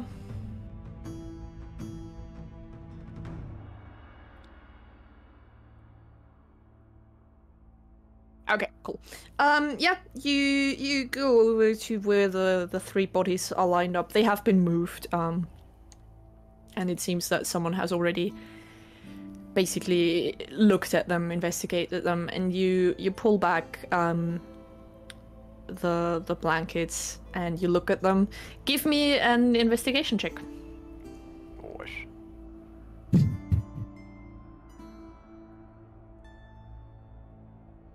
Can I walk over and assist him? Sure. Bill, roll with advantage. Just roll again. Roll with advantage? Nice. Yes, if you have your cleric help you. Oh. I just like see him like kind of stumble as I come over. I'm like, alright, I'll just give you some space. You look at them and you almost gag as you see them. You realize that the blankets were not only there for like decency, but also just because the way the bodies are is pretty horrifying. They have been just absolutely demolished by something. You're not even sure what killed them. There's like massive holes in them. Their armor is shattered. They were very much overwhelmed by great force, and it's a mess. You don't even know where to start. Okay. Safe to say a human couldn't have done that, though, right? I mean, they look human when we see them, right? You really don't know. You're not sure. You have no idea. Okay. Alright. I'll walk up the end room and just be like, right, I've had a look. First and foremost, I mean, obviously you've quarantined this area off, but you need to very much quarantine that statue off. Don't let anyone touch it, and I mean your guards, anyone. We need to get this thing out of town as soon as possible. Why? Well, I could sense a... How should I put it? It's a very dark form of magic erupting from that statue. And as I place my hand on it, I could certainly feel it trying to alter me in a way. So I would... always knew that thing was bad news. Alright, I'm on it. Yeah. Done. There could be the matter that it might actually just be radiating whatever corrupt magic out into the town. So great. Yeah. Gonna make sure they bring it far away. Maybe move just it, drop it back into the place. In a safe place and have guards, obviously rotating shifts, whatever you need to do to keep it under protection. Yes, I'll take care of that. As until for we find anything a way else, I don't know who this is or what this is. Where's the speaker?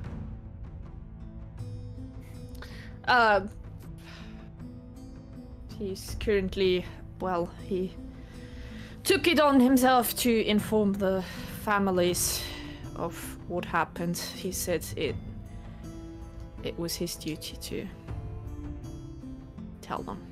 You did say you had the statue placed in there, right? Yes. Okay. He has some answering to do. Aye. She chuckles and she says, well, I can see where you're going with this. Feel free to speak to him, but I highly doubt that he has any real connection to this. I remember when we got the statue, he wasn't too keen on having it there in the first place. He did warn the members of the staff to, just stay away from it. But at the same time, he was trying to be polite, so he just put it up. Alright. Likely story. Where exactly was it found again?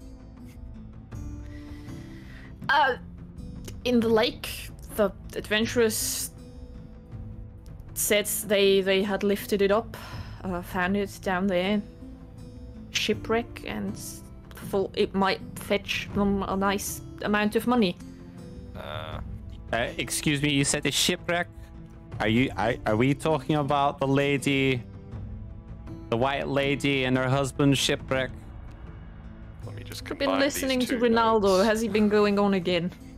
I'm just trying to connect the dots, dearie. It's Captain Imdra for you.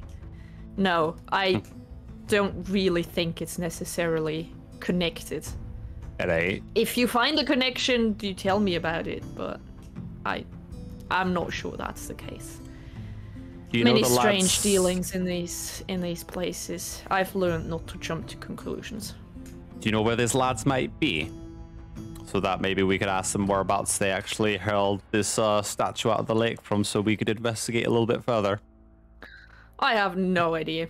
If we They had the left town. information. I'm honestly glad that they did, because adventurers usually sooner or later bring trouble. But Hold on a minute. How many of them were there that brought this statue to town? there was 4 of them. And we only seen 3 people leave, right?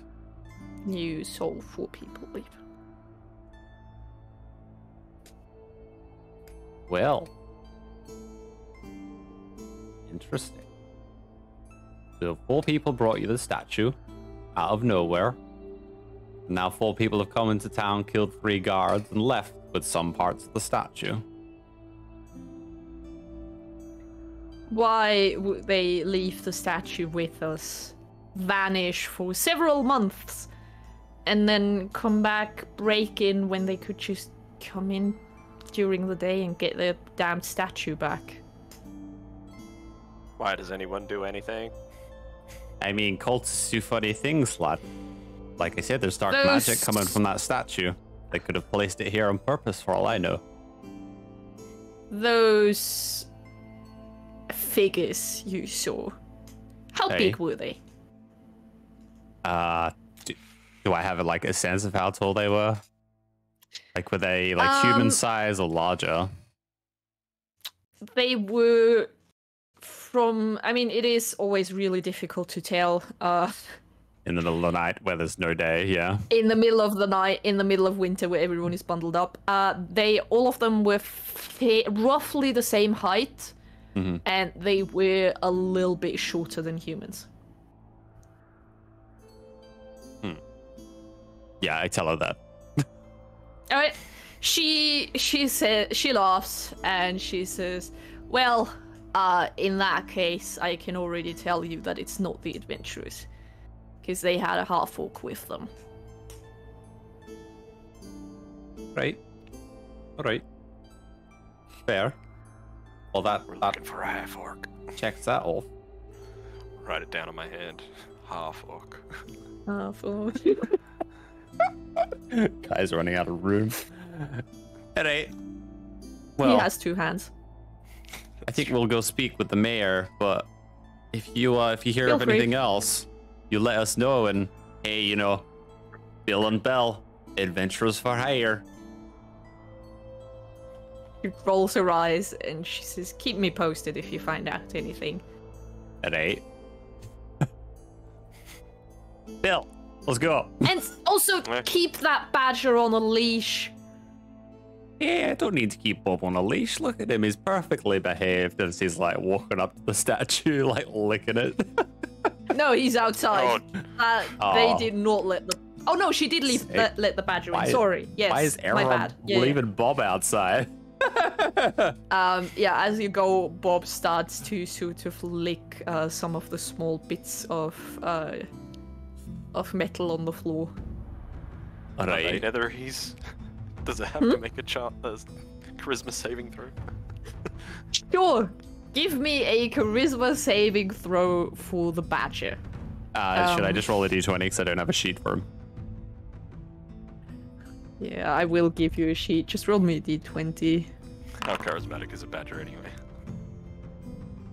Not very. Apparently. Alright, brilliant. Hey, man, he's been swaying everyone with his charm. See? I can The find his sheet. badger... You don't necessarily notice anything too different at first, but then you notice that before he was super happy to, you know, get pets from random people and, you know, like just had his nose in everyone's pockets trying to get some food. God. Now he seems to be extremely scared of everybody. Like, he growls at every person walking past. Even you, Bill. The only person he doesn't seem to growl at is Bell, and he's like, his hairs are constantly raised. He's like, as long as there's people around, he's like in a constant state of I'm just gonna get him and like just give him some pats and like feed him a little sausage. He doesn't take any damage, right? No, he doesn't take any damage. He's gone rabid. He just seems to be extremely on edge. Look at his character sheet. I'm all glad. the time now. Something wrong with your dog, Belle. He's not a dog. He's a You know badger. what I mean. Well, he's fine, alright? It's the bloody statue. Let's go. To be... Yeah, he is now paranoid. He suspects everyone around him. Pretty much every person is evil. Great. Yeah. God, at least he only lives for a day with that horror. Suddenly, now that he goes back outside, the packed marketplace is pretty difficult for him, and he just sticks real close to Belle. Ah. Is he small enough that I can just like pick him up and like kind of carry him through town? It's a giant badger. He is pretty sure medium-sized. It says tiny beast under the badger's character sheet. Yeah, under the badger. Yeah, a giant badger, which is what he is badger. a medium beast. That's so much better. He's about the size of a mastiff. Big dog. Alright. You know how big the badger is in Baldur's Gate? Yeah. That's how big he is. Alright, Pretty big. I'll just let him walk alongside me. Comfort him along the way. It kind of looks also pretty funny because it's a fucking massive badger that is really scared out of everything. Massive fat Kind of dwarf looks- and a massive fat badger, you know? Kind of entertaining to watch, Bill. You can't help but chuckle as you watch that pair just make their way through. I'm gonna mock them as they continue. Alright, you want to find the town speaker. Hey, Mr. Whalen. Mr. Whalen. Smithers. if you can tell us anything that we don't already know. And maybe, if we can't, then I think it's time we go find ourselves an elemental. Daneth Whalen. Alright. Okay, yeah. You ask around for a bit and eventually someone is able to point you in the right direction, and you catch him as he just walks back from seemingly one of the houses, and as you walk towards him, you just see a very pale woman like pull the door closed. And he looks at you and he says, hello. What can I do for you? Alright. Are you Whalen? You would know, Belle. You would most certainly know that it is him because you had to get your smithing license from him. He's asking for me. He Right. he smiles and he says, "Yes, Speaker Whalen.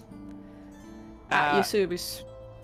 We are currently investigating, the murders on the strange statue in town under the direct order of Interim herself. And we just wanted to see if maybe you might be able to give us any clues or information about the adventurers or anything you might know that we possibly don't. Have you got time? Sure. Walk with me, would you? I'm on my way back to the office. Anyway, right now. That's good. What? Can I immediately investigate this man? Just Yes, give me an stuff insight in his check. pockets. Just straight away. Or you want to see if he has anything in his pockets? Well, That would I would have be just immediately investigation. assessed the man, kind of. I don't know what that would be. Is he human? Yeah, give me insight. Is Just give me gnomes? insight as a... he's human. He is approximately in his mid-40s. He has grey hair that he has tied back. He's actually, even though it's fairly cold, he doesn't have his hood up. Right. He has a well-trimmed, short, grey beard. He's fairly well-built and muscular. But he has a soft smile and seems very straightforward. You know, he's not shifty or anything. He looks at you properly. He, yeah, just a friendly, forthright guy. Right. Not overly wealthy, not poor. That's all you Stands get. out. All right. Nothing that really stands out, no. Mr. Whalen, as I say, we were investigating this strange statue that appeared in town. Well, not appeared, but was placed in the town hall. And we heard that you were the man that allowed this to take place. Can you tell us a little bit about that? And I start writing as I grab Bill's arm and like get my pen ready. He just sort of sighs and he says, "Yes, that statue. Well, it was like 6-7 months back, I reckon, at this point. A bunch of adventurers came to town, helped us with a little wolf problem that we had at the time, if you recall, Belle. They were friendly enough. We paid them well. They, heard the old story from Ronaldo about the lady in the lake. And decided to check it out. Those maniacs apparently actually dove into the water. And they dragged this thing back out. Did they happen to actually be with Ronaldo when they done this? Not from what I know. No, I don't think so. Alright. Apparently the little bard's going to be doing a little bit of a serenade at midnight tonight to try and call upon the lady of the lake, so I'm just trying to... Is he now? Get a sense. Seance. Yeah, alright. Seance. Follow what you will. I just hope he doesn't get himself hurt messing with the dead like that, but... Just shrugs. We'll be around. I think we're probably going to investigate it as well after what I've heard. Could be the greatest prank of all time. Maybe Ronaldo is the husband, and he's just trying to get his wife back. I think he's just a predator. Waylon looks at you, and he says, "I'd be very surprised if that guy ever finds a wife." Same. Yeah, he's a little bad with the women folk, isn't he? He thinks he's, what's the word? Suave, but really he's just... Obsessive? He's not a bad sort. He just sometimes overdoes it a little. Yeah, sure, you can say that. That's putting it lightly. Okay, so, look. Obviously, you had 4 adventurers get it out of the lake because they were curious. How exactly did they get it out of the lake in the first place? It's frozen. Some sort of magic, something with something with T. Are you talking about telekinesis?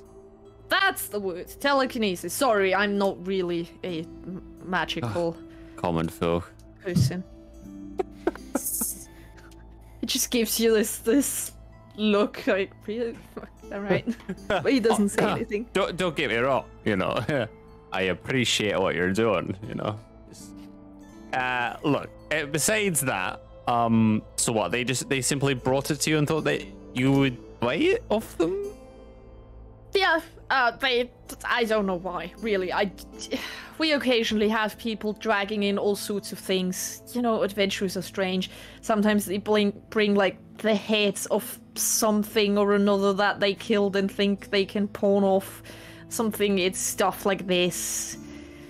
And you didn't think to get the statue checked out? You know, it's a pretty dark, ominous statue. Well, I thought it, honestly, I just thought it was a figurehead. I didn't really want to piss them off, and I didn't know what to do with it. I would like to inside this man. Alright, go ahead. Okay. now that I'm getting some information from him, I'm just, it's not sitting right, man. Go ahead. Alright.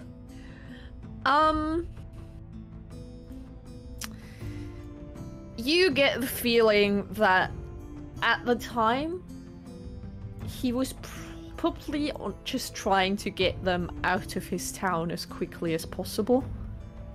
Right. And when, you know, they might have suggested, you know, you could use it as a statue, and he was like, yeah, sure, you know, and was just trying to get them to leave.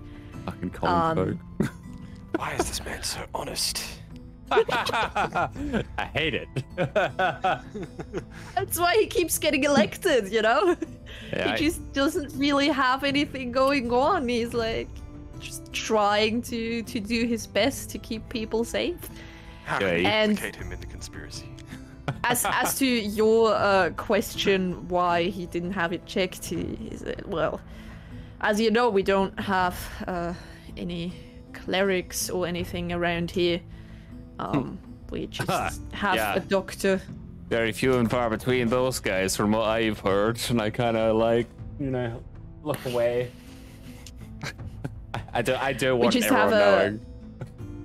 A surgeon, and you know, he doesn't know any magic himself, so. Right. That's, well, if I see any clerics, I'll be sure to let you know. Right. Okay, so what else, like, do you think there's anything else you could tell us that might help us, except for the fact that, you know, they brought it to you, you put it in the town hall, and now people are dead?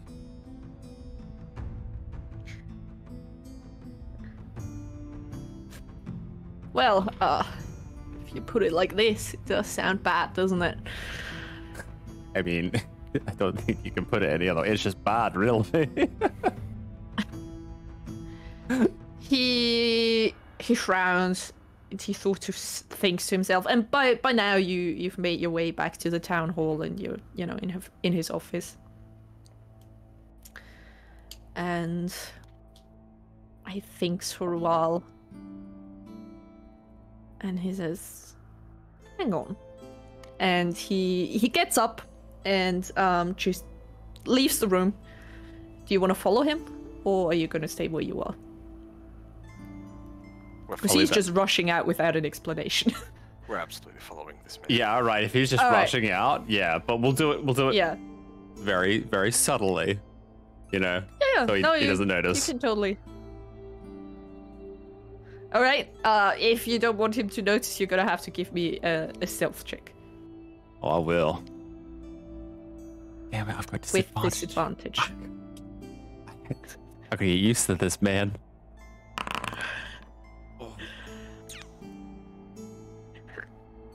Okay. Alright.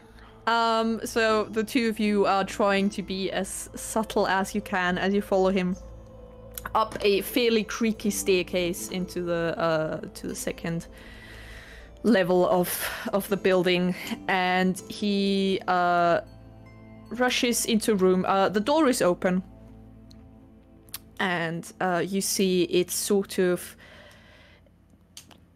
a mixture between archive and library. There's a lot of books and folders and parchment, just stacks everywhere. And as you follow him, you hear him talk to a very, very old-looking lady. Extremely thin, grey hair. She looks like anything could knock her over. She's using a stick to walk. and he's frantically describing a specific book he's looking for. Is this at the top of the town hall, sorry? Yes. Okay, yeah, sorry. Keep going. And she, yes, I know the book you're talking about. And she like hobble, like really slowly, infuriatingly slowly, makes her way past the shelves and like goes to the very back and climbs up a rickety step ladder that looks about as sturdy as she does. And the entire time, both of you are just, as you peek in, you're both just terrified that she will fall. But she successfully climbs up, like balances really precariously on that ladder, reaches up, like just barely manages to grab a tome, and just sort of really unceremoniously drops it down, and he just barely manages to catch it. And he looks at it, nods, and turns around to you guys. And he says, there you are, fantastic. Right, I'm not sure how much of a help this is going to be, but I did remember that I saw this book at some point, and he hands it to you. And it's a book about the history of the 10 towns. It is a really big book. It's heavy. You open it and you sort of flip through it. It's written in that really, really bad way where you can just hear a history teacher drowning on in a monotonous tone with like words that are unnecessarily big and sentences that are unnecessarily complicated. You feel like it's going to be a slog to read. But he sort of flips through it and points at a section of the history of the 10 town of Easthaven. Let me see, where is it? I need to find it. Oh god. Sure.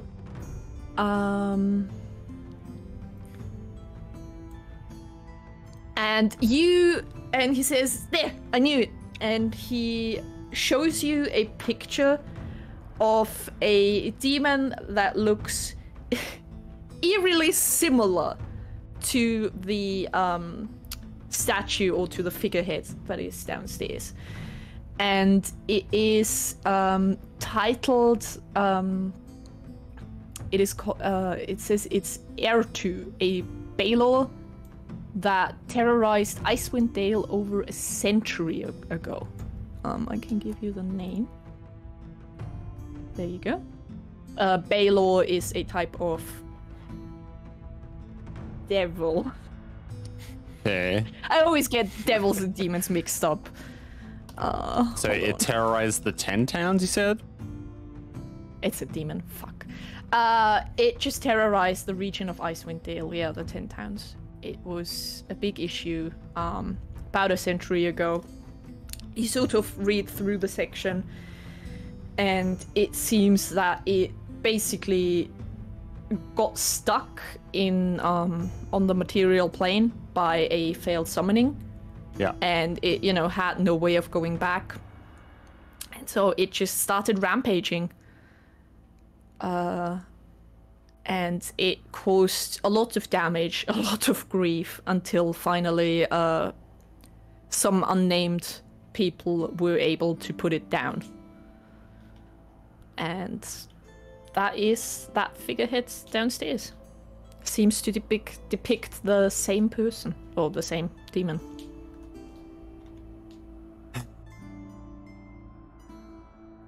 Well, that's not good news by any means. Do you mind if we take that book off your hands? He starts to... You get the feeling he was about to say, go ahead, but then he stops himself and sort of looks to the old lady. She looks up at the two of you. And she says, you better bring it back in perfect condition. Of course we will. Do you need my library card? Yes, please. I'm gonna hand her my library card. Just glare. She takes your library card, takes out, you know, a notepad where there's already a list of names, makes a note, notes down your card number and the date when you grab the book, hands it back to you. I'm gonna slowly slide You my can library keep card. it for 2 weeks. Into After my that, pouch. it's 1 copper per day. Give Bill a look and be like, shall we?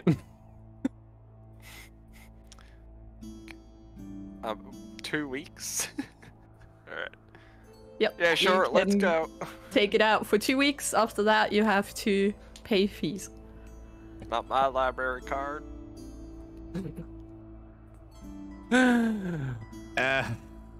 Alright.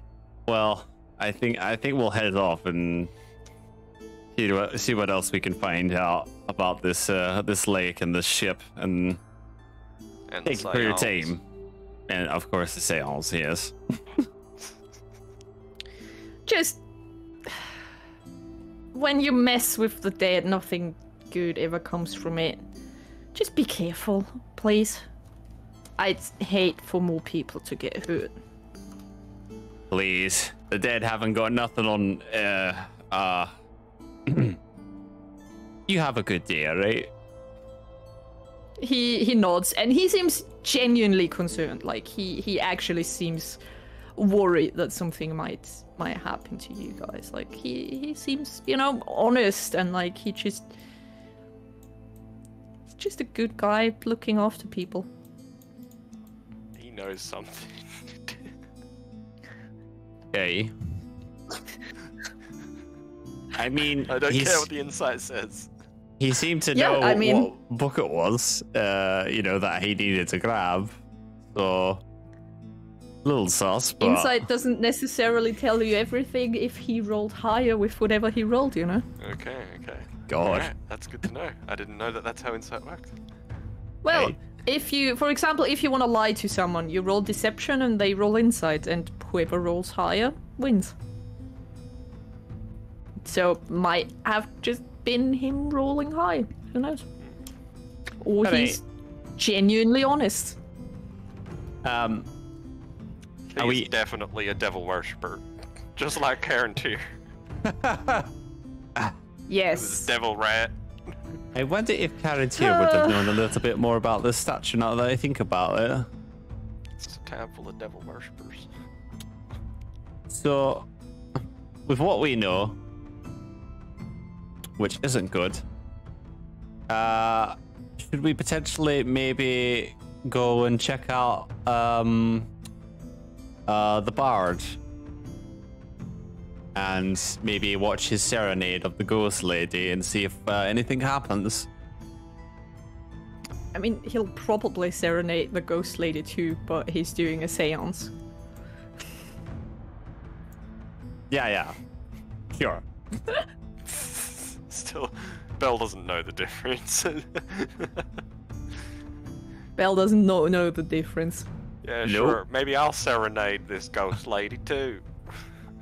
Hey, if you can distract the ghost Alright. lady and I can find the ship, then that sounds good to me. It is currently approximately... It's around noon, I'd say. Oh, we got 12 hours to go. Yeah, pretty much. Well, I don't think those elementals come out during the day, remember, so... I don't think going to go look for them in between is going to be useful, right? Like, I think it No. might be just best either, like, maybe having a long rest and then going to the serenade. Could we quickly investigate the lake shore to see if there is Yeah. any evidence of these rumored creatures? Of course. Yeah, that's a good idea. Where would you like to go? Like at the docks or... Or is there any information as to where they might have come from? Or is it just anywhere?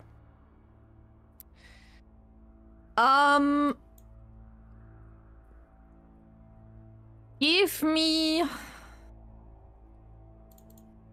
Just just give me another investigation check. Just, you know, you start asking people around and try and figure out more about that. I'll help. Damn it. The docks. Alright, Belle. People say... most people are like, oh, you know, the docks. And someone says, no, I've heard it firsthand. It's the old ferry. They came from the ferry. I'm telling you, something evil lives in that place. The ferry, you see. And whereabouts is that in town? Would I know? Yes, absolutely. There is the Easthaven ferry, which is currently out of commotion. Let me is ping, that this? please. Oh, there it is. Yeah, okay. Yeah, let's go check that out. Yeah. This bad boy right here. It won't let me ping, I'm sorry. Alright, I'm pinging. Can I? Oh, God. Can't. No, I don't want that. Ah, now I can ping. Yeah. Exactly over there. Good job. Alexa, play the route.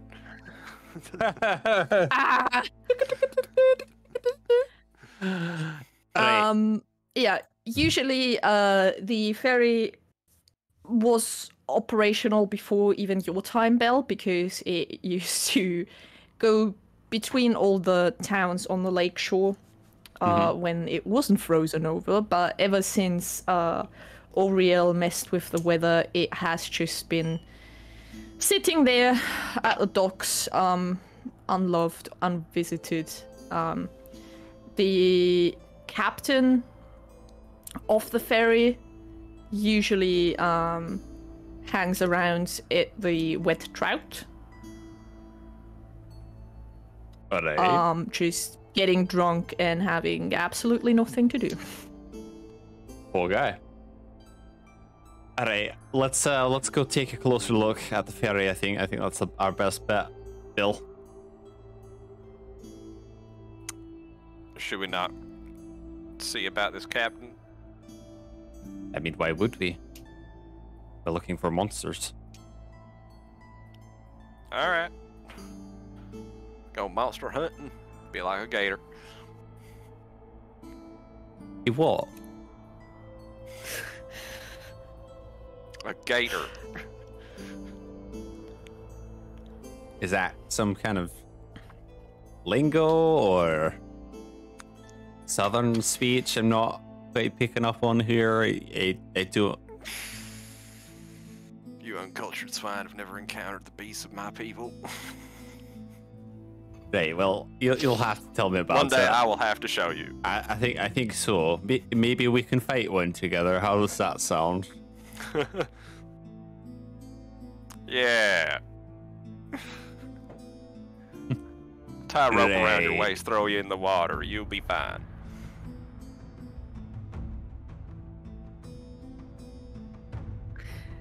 So you make your way to the ferry.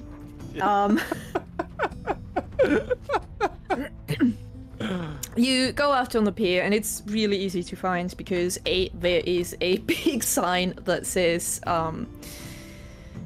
ferry, and also it is the only ship that is docked there, or unlike the fishing boats that are being kept on land so they don't freeze in.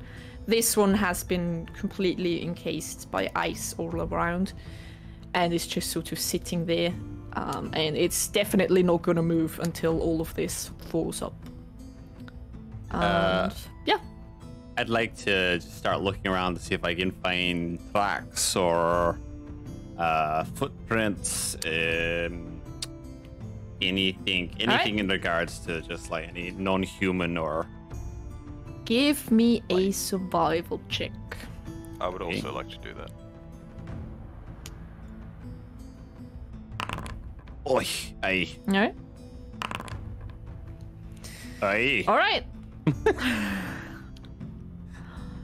I feel like Bill's better at tracking beasts by the way he jokes about them.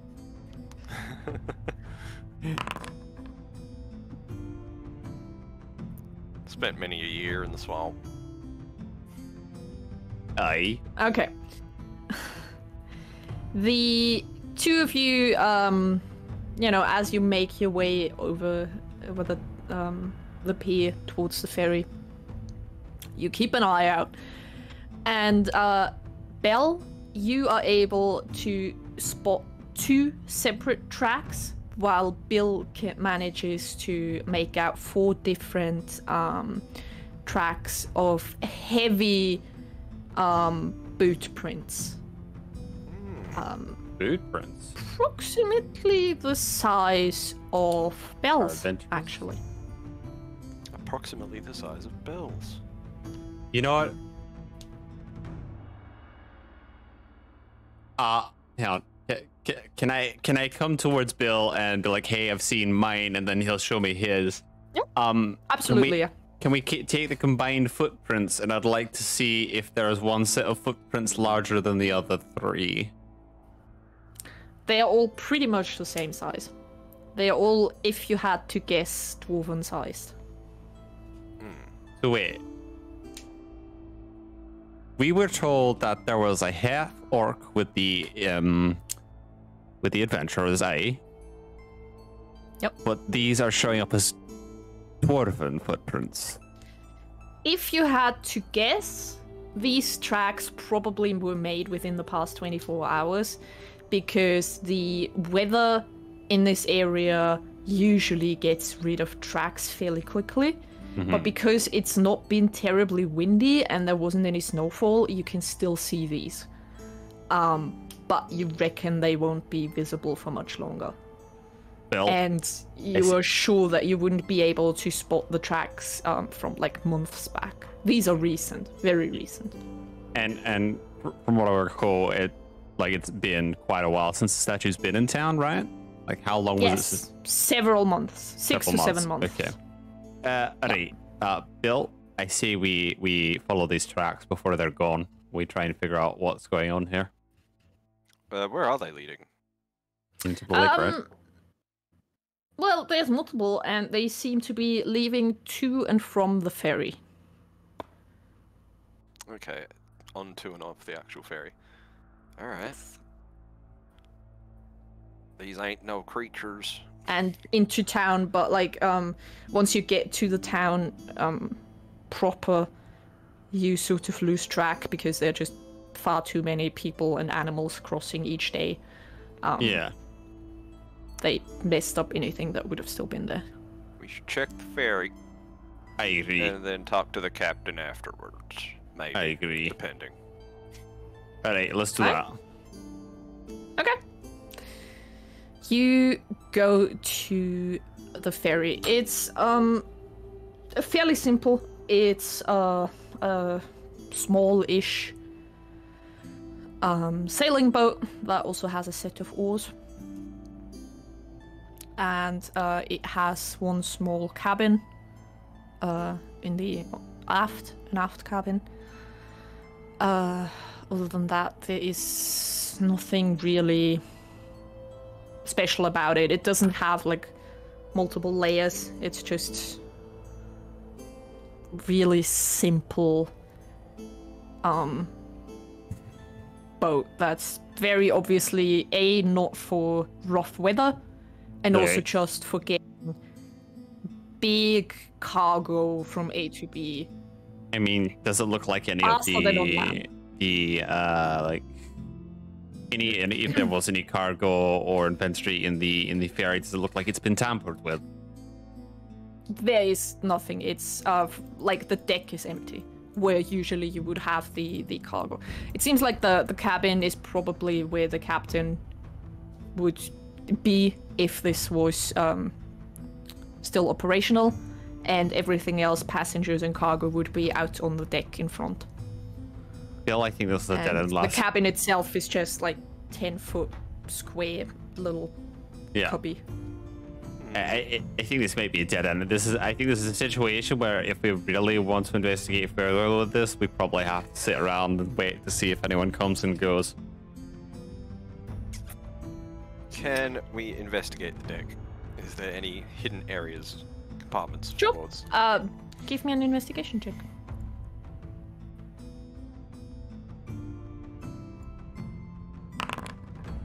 All right. Well, the deck, you don't find any hidden compartments or anything, but you definitely see that there is numerous sets of footprints. Some are even older than the ones you actually found outside. It's very obvious that the deck has been disturbed a lot, and you notice that the ice that originally seems to have covered the cabin door has been chipped away. That's very obvious. It's just more activity, I guess. I don't know about you, Bill, but I kind of get the sense that this doesn't really have to do with what we're looking for, but something entirely different. Let's go talk to the captain. I'm confused. I don't... I mean, what are we going to ask the captain, though? I don't know. What's happening on this ferry? Why is it abandoned and there's a bunch of people coming through? So wait, is... I mean, the reason it's probably abandoned is because it's frozen in place. It can't operate. I mean, I get that part. Have we been inside the ferry, or have we just been on the top deck? Like... No one said they wanted to go into the cabin. Yeah, that's what I'm asking. Because you said it wasn't multi-layered, so... It wasn't, yeah, it's just a deck and the cabin. But you've just been on the deck. Yeah, can I go? I would like to open the door. Alright. I would probably like to do it quietly. Give me a stealth check.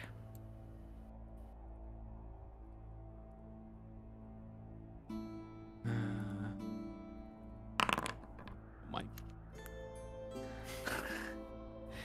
You try and be quiet, and the door isn't locked, but it's because of the weather and it's been not maintained for a long time. It is both creaky and also really like difficult to open. It sort of gets stuck on some ice, and you have to like properly throw your weight against it, and it suddenly bursts open and slams against the wall with a loud like thump. I'm just gonna like put my head in like, and hello. Yeah, you look inside. Again, roughly 10-foot square. You see a desk, empty desk. You do notice a bunch of half-eaten rations lying around, and something that looks like there may have been sleeping bags, probably at some point, but everything looks like it was just packed, and whoever used to be here isn't anymore. Right. You just find bits of like rubbish and leftover food. I just get the sense that this might just be some citrus, Bill. I don't want to completely rule it out, but at the same time, unless you've got any ideas. I got nothing.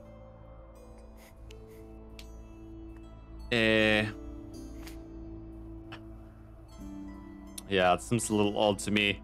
I mean, yeah, for all I know, these are just people that don't have a house. I don't know. Look. How old are the rations, can we tell? Are they also recent? Are they rotted? No, absolutely not. You actually see something that looks like really fresh. It looks like the rest of some, nice dinner. Some fresh half-eaten rations, eh? Yeah, that was just, there from the last last night, probably. Look, I mean, it's midday, right?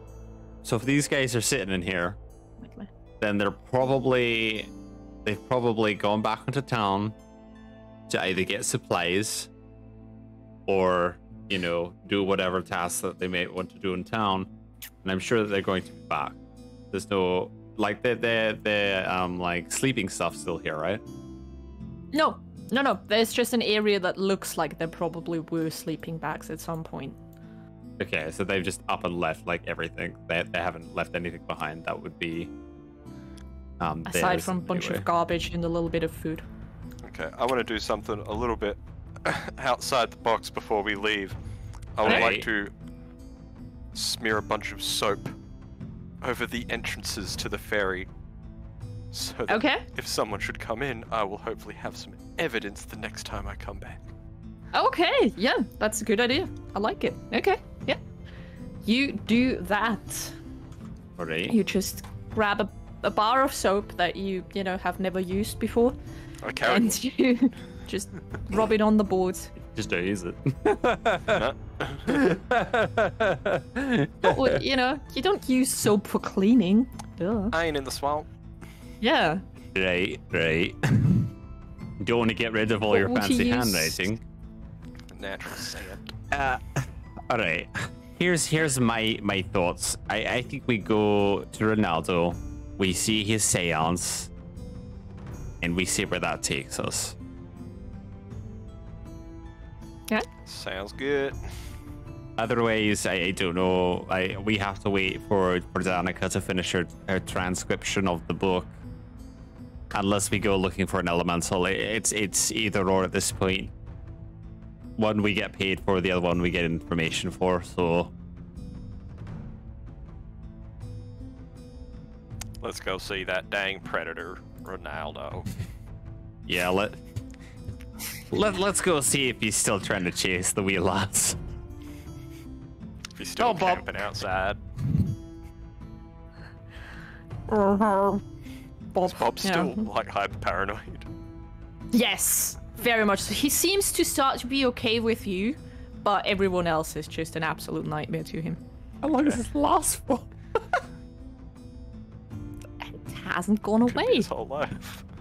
Oh, He magic comes to this plane of existence for one day, and he's paranoid as fuck the whole time. Imagine if you Yep. summoned him and he was still paranoid. that would be pretty. Just throwing out ideas. Just throwing out ideas. We'll call Who him knows? Panicking Pete from now on. Who knows? God, where is it? Sorry, I'm just trying to find something. I like that it has a fucking pronunciation guide, but not for the shit that I need. It's just, why don't you have a pronunciation guide for the, you know? Oh, that's how you pronounce it. Okay, not what I wanted. Where are you going? It is White Lady Inn. mid. White Lady Inn. All right, you go to the White Lady Inn.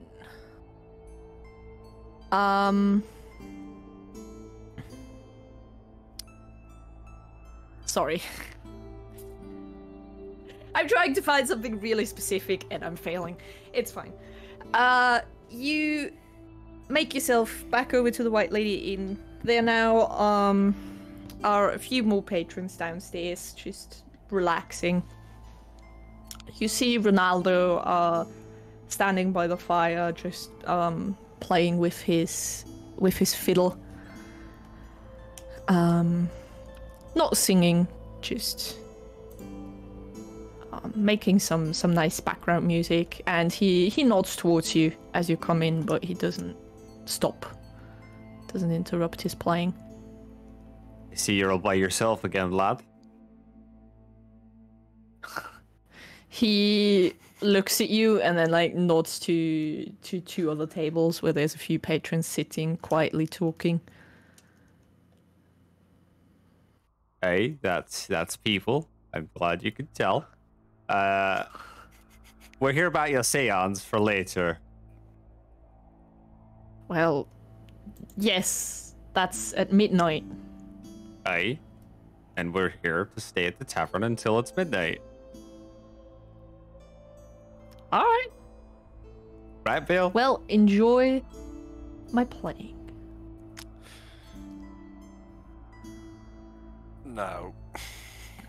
What do you mean? What do you want to do? I'm not going to enjoy his playing. I'm just going to immediately Oh. go upstairs.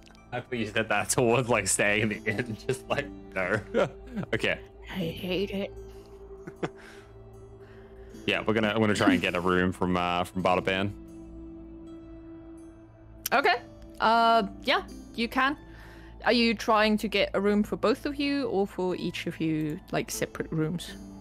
Separate rooms. I don't think we can afford separate rooms. Yeah, okay, yeah. How much is a room for both of us?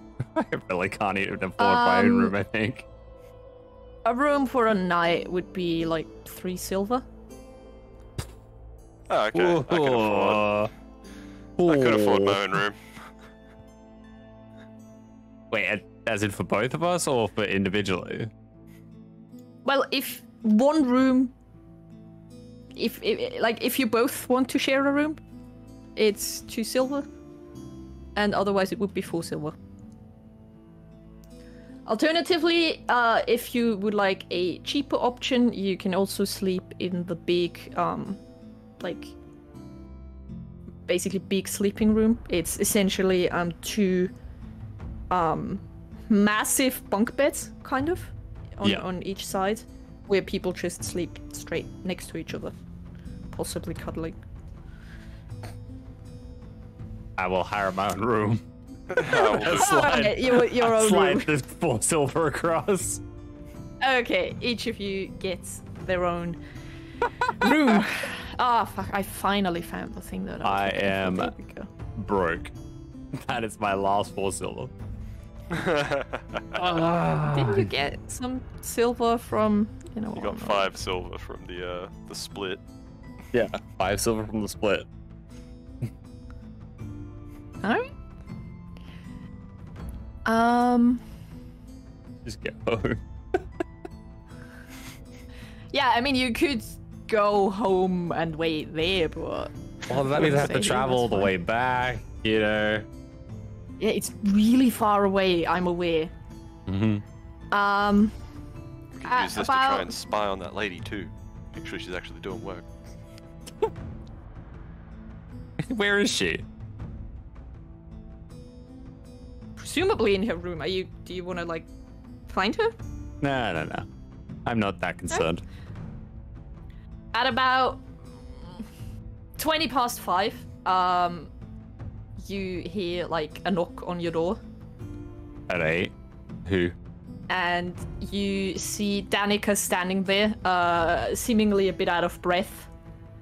And she says, I'm so sorry. I didn't realize you were actually staying here. I went to your smithy and you weren't there, and then I went back, and then they told me that you were actually... I really thought sorry. we were starting tomorrow. Oh! Yeah, like, I've already seen you today. I don't know why you'd come to the... Oh, you said 5 p.m. every day, so... So I've already seen you right, today. Sorry, I'm just gonna... You're right. Have a good day. And she, like, quickly closes the door, and you can hear her footsteps as she walks to her own room. Just to be clear, did me and Bill get our separate rooms? Yes, you paid 4 silver. Yeah, Each of you right. have their own room. Alright, cool. Yeah, I'm just gonna close my door and just head back inside. Alright. Alright. I'm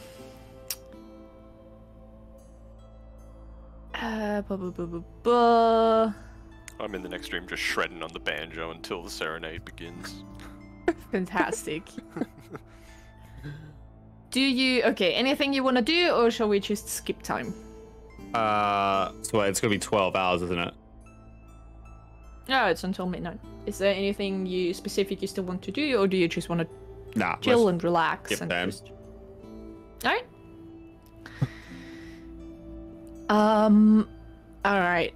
The little bit of light that, you know, appears I might actually, around I might actually midday. spend a little bit of time just reading that book that the mayor gave us and see if I can kind of get any extract any more information out of it before we head off. Alright, give me an intelligence check. I'll be right back, sorry. Sure. It's straight intelligence. Mhm. Ooh. Yeah.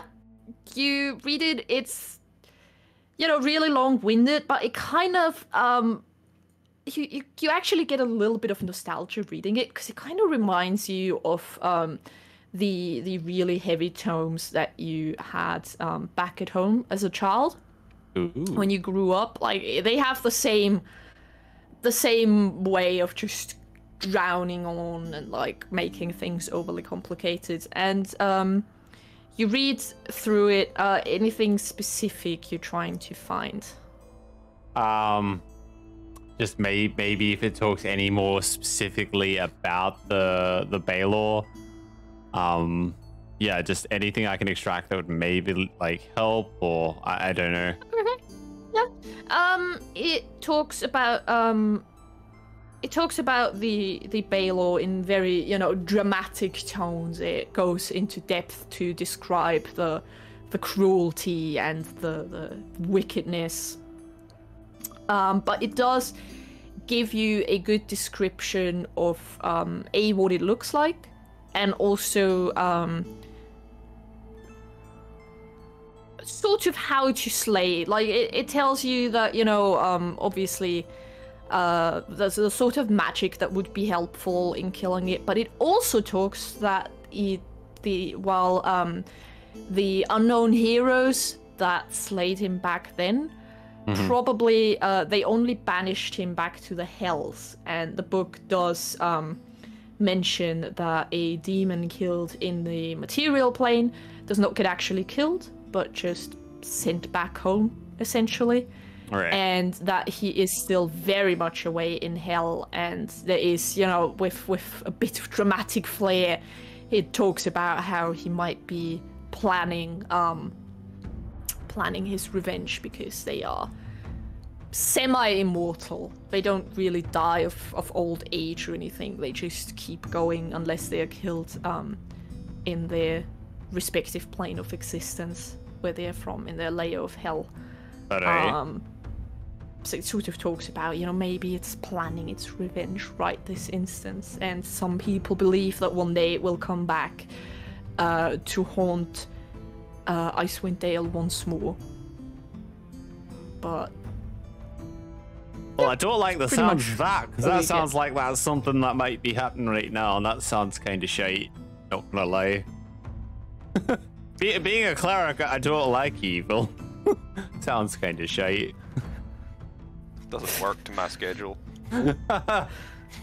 It's going to take me away from my forge, correct? Yep. Would it be rude? Like, would he get pissed off if I took the statue and just smelted it and maybe made it into a nice weapon? You can try. Honestly, I'm really tempted to do that. Oh boy. Don't tempt me. Okay. Yeah. All right. I'll basically when it's time to go and I see Phil, I'll inform him of what I read over the night as we're like heading towards the lake with Ronaldo. All right.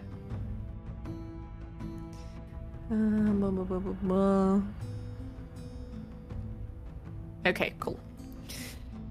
Well, you are reading, Bill is shredding,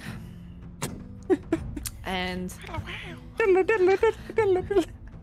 evening falls, and eventually you hear the town bell ring, and you realize, all right, it's about time to go downstairs. All right. And as you go downstairs, you see Ronaldo, really excited in the common room. He is wearing some very dramatic black robes, kind of the sort of robes that you would get these days if you were trying to do a, I don't know, dark wizard cosplay, obviously cheap fabric that's meant to look mysterious and intimidating. It's like black on the outside, red on the inside. Hey, Bill, check Very out the flare on obviously this one. has been bought by him for this, probably custom ordered for this. All style, no and substance. he sees you and he says, "Ah, friends, I'm so glad that you could make it. Hey. Please come. The other guests are already there. Follow me." And Nice outfit. he. Thank you. I Where's thought I ours? would put on something more fitting for the occasion. I Hey. always want to make a good first impression, right? You're not doing a good job of it, to be honest. He either really doesn't hear or pretends like he didn't hear your remark, and he leads you into a little side room. Just, there's multiple rooms downstairs for like meetings and resting if you don't want to be in the common room, if you want something more private. Hey. Let's see.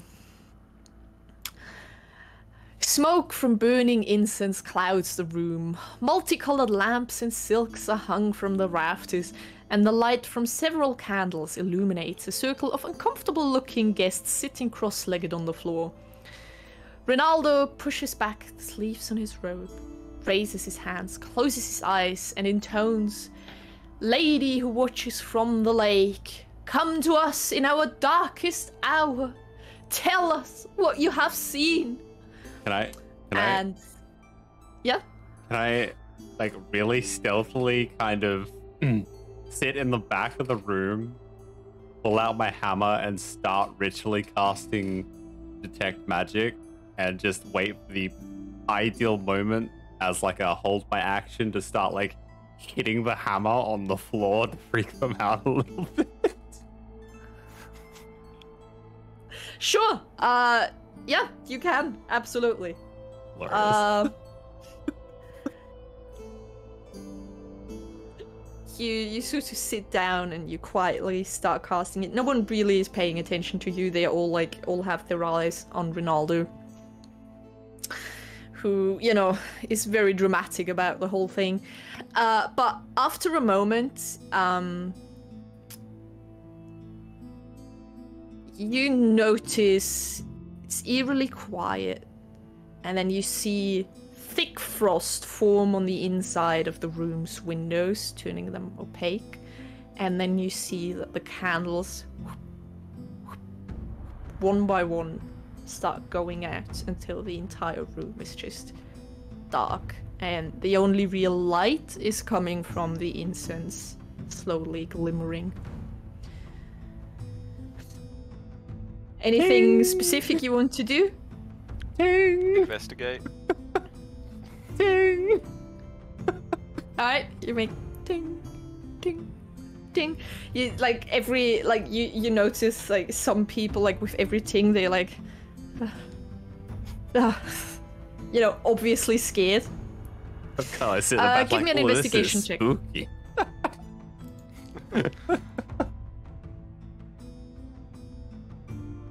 I lose it every time. There we go. Dang. All right. Might be enough. What exactly are you trying to see here? Is there... I'm trying to watch Ronaldo, I guess. Is he doing anything funny? Is he trying to play a trick?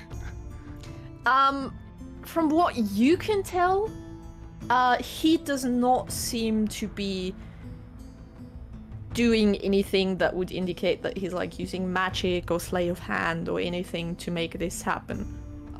He like looks around, and he seems to be in equal parts relieved and a little bit scared. And he looks around and he like holds up his hands and he says, "I will now, the spirit is among us. I will now try and reach out to her." Ding! And he urges everyone to hold hands in the circle, and he looks to you guys and he says, "Please help us. Help us reach out to this spirit." I'm I alright. hold up my hands and offer my energy. All right. Are you going to actually try and help, or are you just making fun of him? No, I'm excited to be a part of the event. Okay. It not like everyone who wants to help, give me a persuasion check. Oh yeah.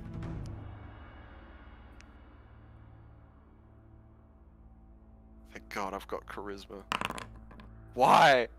I've already lost enough reputation chasing stupid fairy tales. Every damn time. It's a 10. Belle, you don't want to help? Someone would have to heavily persuade me otherwise. You don't have to. Like, it's perfectly fine. If I'm But going off on to? this, I'm gonna do Jack of all trades. I'm just saying it. I don't know if I can do it afterwards, but I would like to.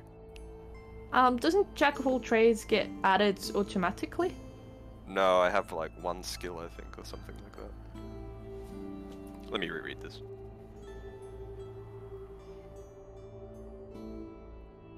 I mean, you can always. No, you're right. You're right. I've misinterpreted it. It's all good. I thought Yeah, it was Jack of all trades automatically adds it. That's a +1 you have. Awesome. Alright. Shit. So you all reach out, well, except for the annoying tapping in the background. But Bill, you actually try and help them, and you swear you can feel this spirit that Ronaldo was talking about.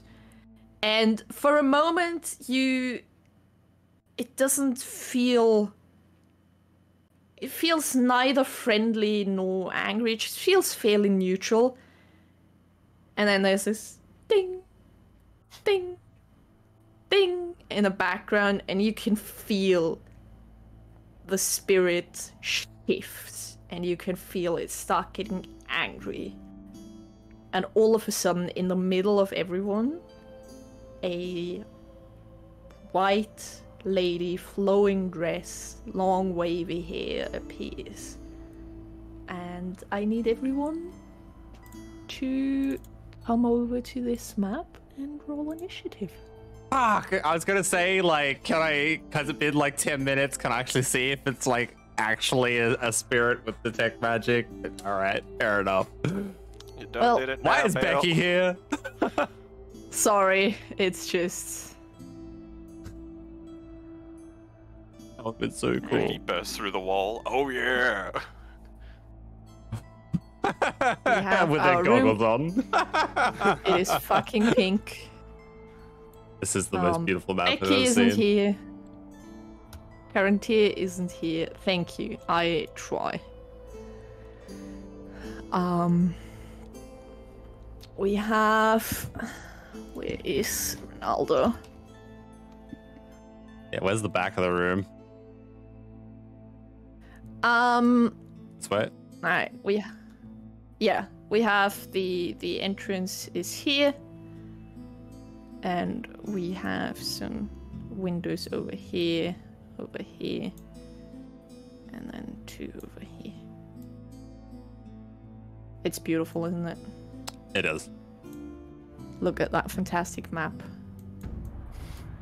Door. Welcome to And we Dungeons have- and Dragons, folks. Whole way out here. Look what happens if the DM doesn't have a map prepared. Alright. Okay. And we have this one just appear in the middle of the room, looking fairly angry.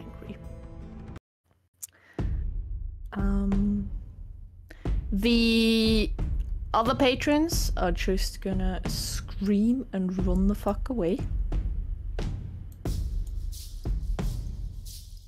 But these boys are going to roll initiative. And for some reason the Spectre doesn't have an image. That's fine. I don't care. It doesn't have an image. It happens. I don't know why. you might not have it set on his character sheet. Yeah, I don't know why it should be set, because... When certain things are imported, they don't import properly sometimes. Break. That's what I'm gonna say. Yeah, it didn't break. It didn't import properly. Yeah. I'm not gonna fix it right now, I apologize. Yeah, sorry about it. Alright. Let's see.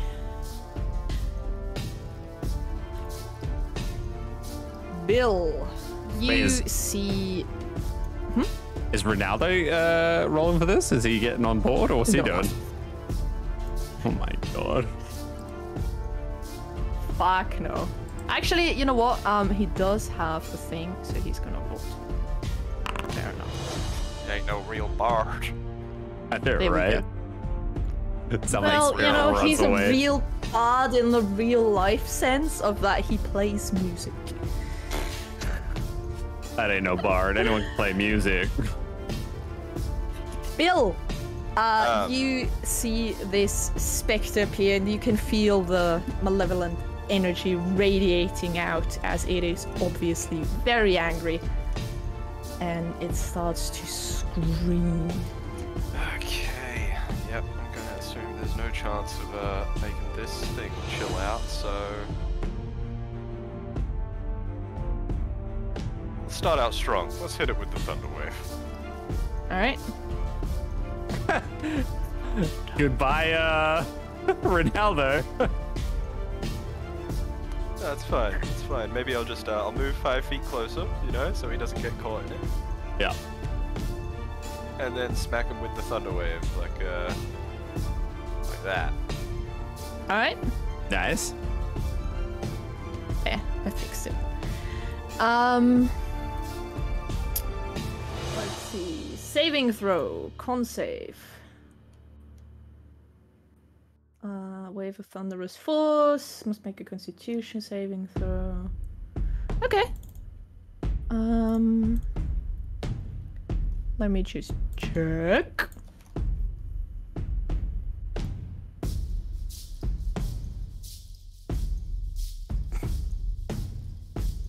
Okay, cool. Yeah. It's gonna make a save. Fail, please fail. Oh my god, yes. That's a fail. Roll me that damage. Get hit with the 10. Not bad. Alright. I need to read something. Okay. You cast your spell and you just play your banjo super hard, and this really loud, thunderous sound just emits outwards, and it pushes the spectre 10 feet away from you. As it takes damage. Nice. However, you are really unsure how effective your attack was. Because it doesn't necessarily seem to have really taken any damage. It doesn't seem to be terribly fussed. Let's put it like that. Okay, fair enough. I'll also hit a bit of bardic inspiration for the bonus action. Oh, yeah, let's go. What's the inspiration? How does it sound like? Go. How does it sound like? I don't have one planned. It's fine, whip it out. It's a follow-up chord to the Thunder Wave. You actually thunder wave out of your guitar.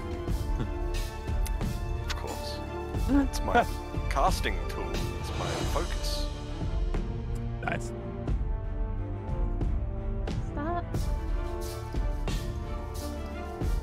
Sorry, it's talking about things that I'm not entirely sure how they work. Alright, bardic inspiration. Then it is the angry lady. That's not it. The angry lady's turn. Let's see. Kill Ronaldo. Well, you know, She is going to turn to the one person that made her ears hurt a lot. That's about it. She swoops back at you, and her hands reach out as she like tries to touch you. Oh, good God, no. Ooh. Does an 18 hit you? Oh my. Absolutely, it does. Alright. Oh, that's not good.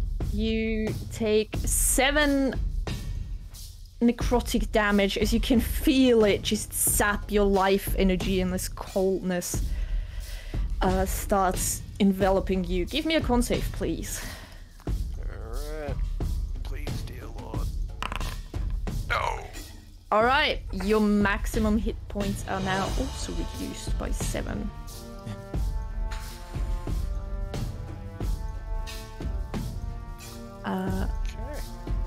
Bell. And I'd like to take my hammer and I'm going to smack it on the floor as this giant just burst of radiant flame just kind of sheaths the ghost from underneath. And I'm going to cast Sacred Flame. Alright.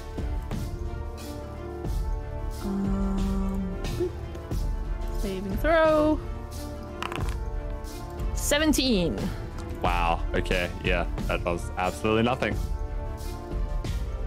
It just manages to dodge out of the way of your holy flames, feeling that it would be probably good to not get hit by those. Yeah, and then I'm going to... I think I'm just going to move into the corner here. And then my turn. Alright. Alright. Then it is Ronaldo's turn, and he grabs, you know, his little...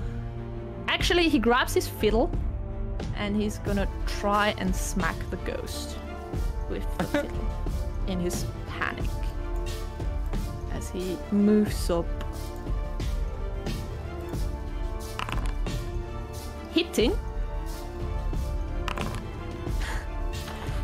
And you sort of, like, you see him, like, definitely hit the ghost, but his fiddle, like, sort of, like, just whooshes through it, not really, seemingly not really have any effect on the entity. Alright. Bill. Alright. I have disadvantage if I cast spells in melee range against the target, don't I? If it's a ranged spell, yes. If it's a melee spell, then no. I think they're all ranged spells. Okay. Alright. Oh no, that's... I've got to be in touch range to do that. Alright, shit. I've got to stab it. That's all I can really do. Yeah. I could disengage. Good.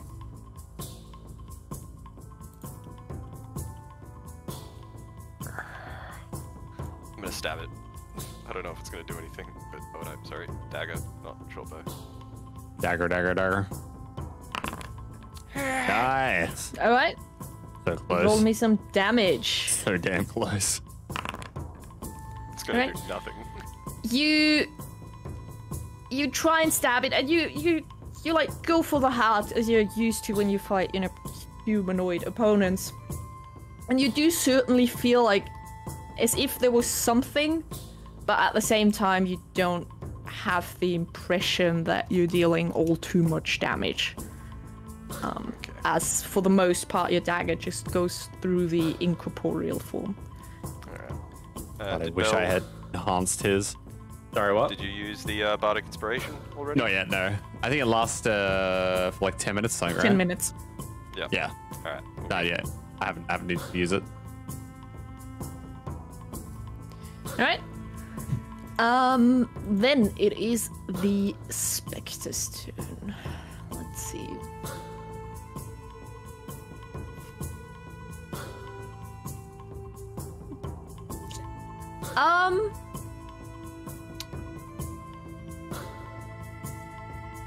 Charisma check contested by the target's strength check. Alright. You can see the lady whoosh around and she looks at Ronaldo. And let's see. Charisma. Oh, brilliant. Loses his strength. Which, even if he rolls a 1, he's gonna win because he's defending. So, you see her, like, reach out, and you can see this sort of spectral magic almost trying to grasp him, and it starts to lift him up, but he sort of manages to wriggle himself free as the spell unfortunately fails. And oh, yeah. She looks a little bit frustrated. Bill. If I was to chuck Bill my currently enhanced hammer, what would that cost me to do? I'm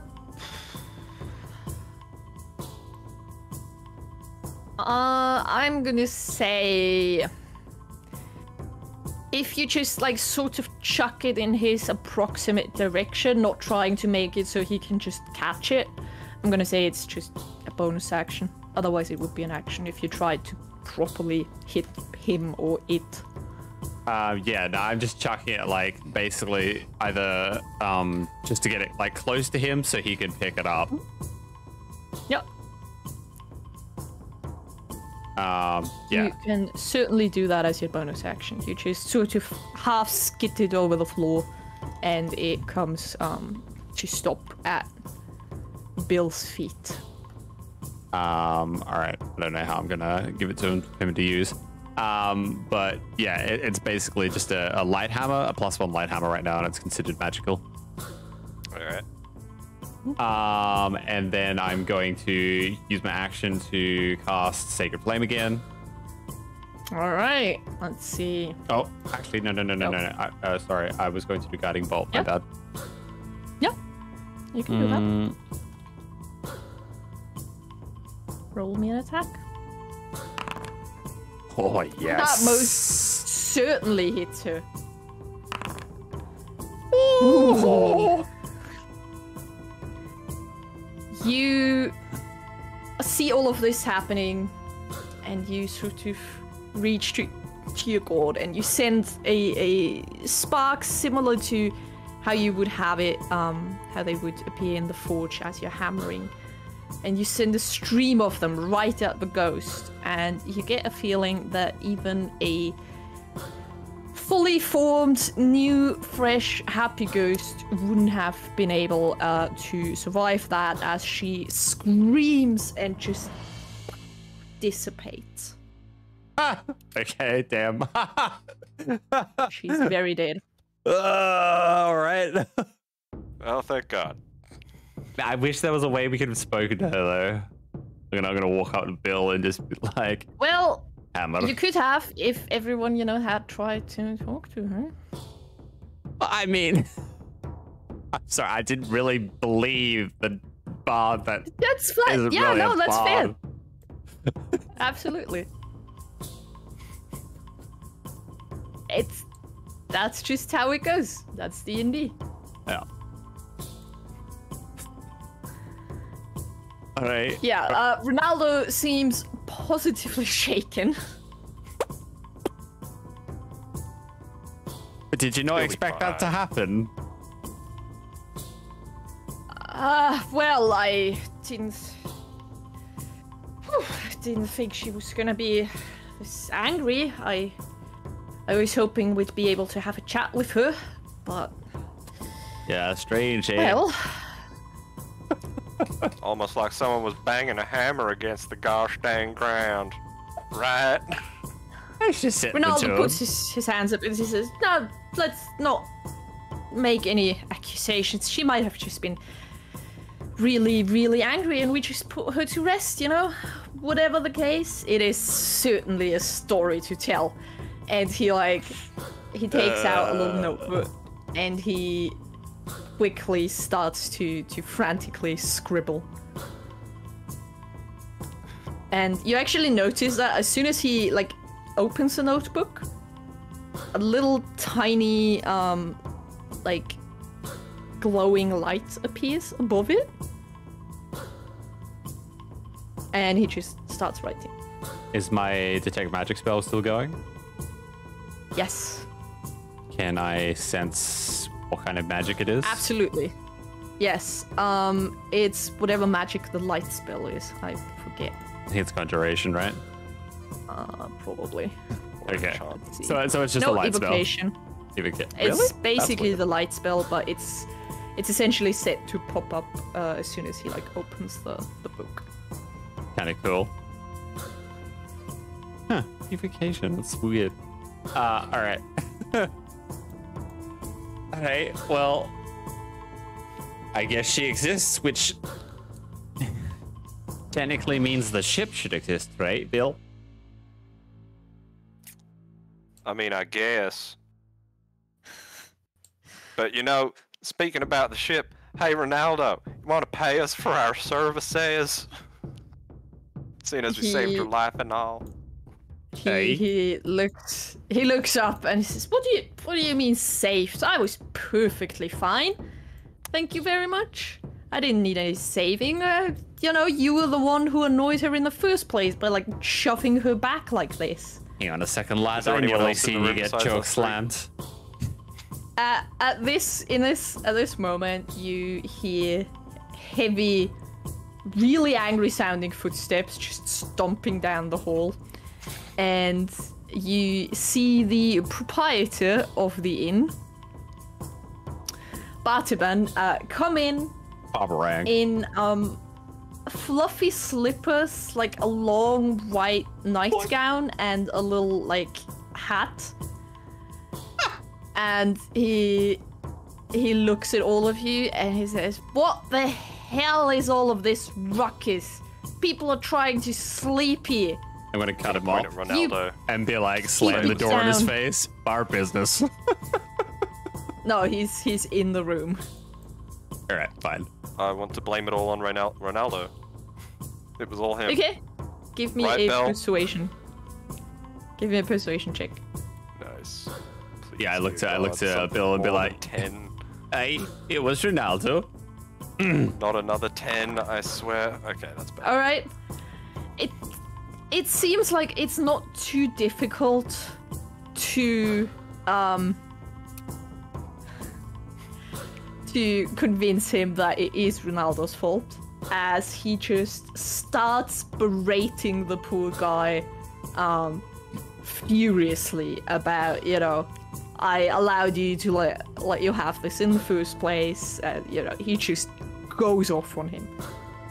You feel like that this might probably be a good time to mosey on out. Yep. I'm gonna grab Belle and let's get out of here.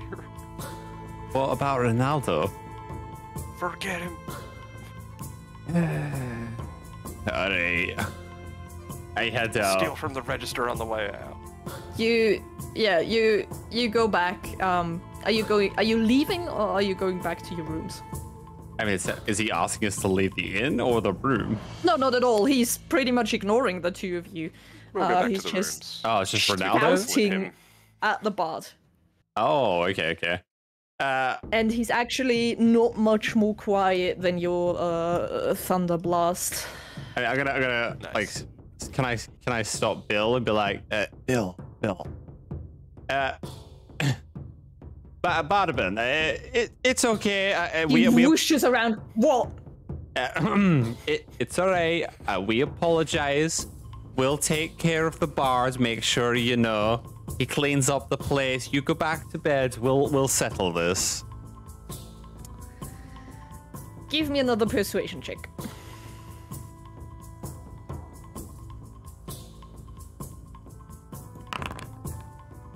All right. He hesitates. And he says, "All right, but I want the place squeaky clean in the morning, and if I hear another peep from any of you guys, may the gods help you." And he just Aye. turns around and just stomps out of the room. and then I'm gonna close the door. So it's just me, Bill, and Ronaldo. Ronaldo's like, yes, guy has a temper. Dear Lord. I look towards Bill.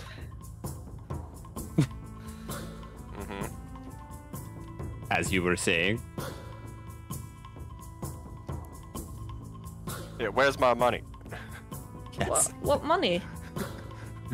What are you talking about? I mean, we saved your life. That's an adventure for hire. Yes, and I will be forever grateful to the two generous gentlemen who decided to step in. We don't necessarily. I shall gratitude mention for you in payments. my news story for sure. I don't think he understands, Bill. Do we need to make him understand? I think we need to make him understand. I think so. I'm just gonna get real close on either side of him. Who's gonna save you now? I'm just gonna stand like against the wall and put my hammer like just rested on my shoulder, staring at him. Give me an intimidation check with advantage because he just saw your combat prowess firsthand. I hate being this kind of guy, Ronaldo. But you forced my hand. All right, there's no need for that. I was just having a bit of a joke, you know, trying to lighten the mood. It was rather stressful. I apologize. I'm sure we can come to some. That'll be 10 gold each, lad. Even I'm shocked at that suggestion. that's a bit much to ask from the man. 10. I don't have that kind of. Let me just. And he like Ronaldo? he fumbles and he goes for his pouch. And he like takes it. He's like, looks. I might have some more in my room if you let me check. I can see what I can scrounge up for you. Fantastic. Save a couple of coins for yourself, but you know, I just feel like payment is due where payment is due, lad. And you know, if you ever need us in the future, you know who to call, don't you? Right, you can have all of this, and he like pushes the pouch into Bill's hand. Does it feel weighty? No, not at all. I pity you, you pathetic creature. You reckon it would be about like 4 silver? Just judging by the weight. If you give me some time, I can try and find more money. No, just calm down. This is plenty. Alright, look, it's just a little bit of a prank. I tap him on the shoulder. It's just a prank. He looks really scared now. He's like. Look, it's alright, lads. We were just, you know, seeing what you could do, and you know, you pulled your weight, and you've made recompense. So you pay to play. That's the name of the game. I'll make sure to mention you in my new ballot. And if anyone asks for an adventurer to hire, you tell them Bill and Bell. Right. Bill and Bell, we'll do. Yes, of course. Maybe even make a song about it. I'll sing your praises. Yes, definitely. Yes. All right, Bill. Shall we? And I open the door and start walking out. Goodbye, Ronaldo. As you walk out, yeah, he sighs with relief and then looks around, and you can just see his face drop as he realizes all the stuff that was broken by the thunder wave, and he realizes he still has to clean all of that before the next morning. And he like slumps down and goes for like the cupboard to get a broom. Fantastic. You get the feeling that this seance did not quite go as he had thought it might. I'm gonna poke my head quickly back in and be like, have you got a room, Ronaldo, to sleep in? Yeah, upstairs. Alright, well then, never mind. I was going to offer mine, but you go for your life. No, I'm very generous. I'm good. Thanks. Gonna give Bell his 2 silver. That was some bullshit. All town's full of broke lad. Full of devil worshippers raising evil spirits. Well, hey, that's half the room cost, so I'll take it.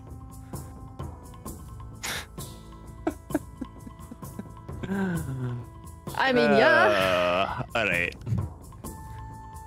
Forcing me to be an evil man. I think that is a good place to end it as you go back to sleep. Hey. Let's, yeah. Just right away. Kill a spectre, go straight back to sleep. I'll head back up to my room and start, like, reading that book just ferociously again. Just trying to take it all in. You learn a lot about the history of IceWind Dale and the 10 towns in a very long-winded, incredibly boring manner. Like, that book puts you to sleep so quickly. That book is just, it's so boring. I'm probably gonna burn it at some point. Alright. Cool. Let's call it there. Thank you very much for DMing tonight, Scaraba. Thank you for playing. Thank you. Thanks all for being here. Thanks for playing. This was episode 4 of our IceWind Dale Rime of the Frost Maiden campaign. If you want to check out the rest of the episode, it is going to be up on the YouTube probably within the next few days. So go and follow me up on YouTube. That is where all of our D&D content is currently available. And we'll be back with more Dungeons & Dragons next Saturday, where I will be DMing with Descent into Avernus. And these lovely folks will be playing with a couple other people that we currently have on the show. So come and check us out. It'll be 6:30 p.m. Australian Central Standard Time. Yeah, thanks to everyone for tuning in. And I will see you guys probably soon. Oh, yeah. Until next Have a good day. Bye-bye. Bye-bye.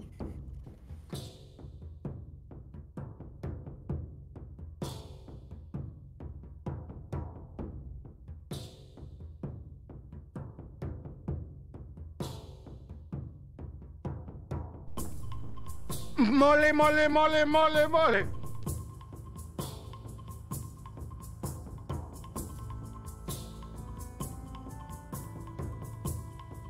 Don't touch the book. Nemo!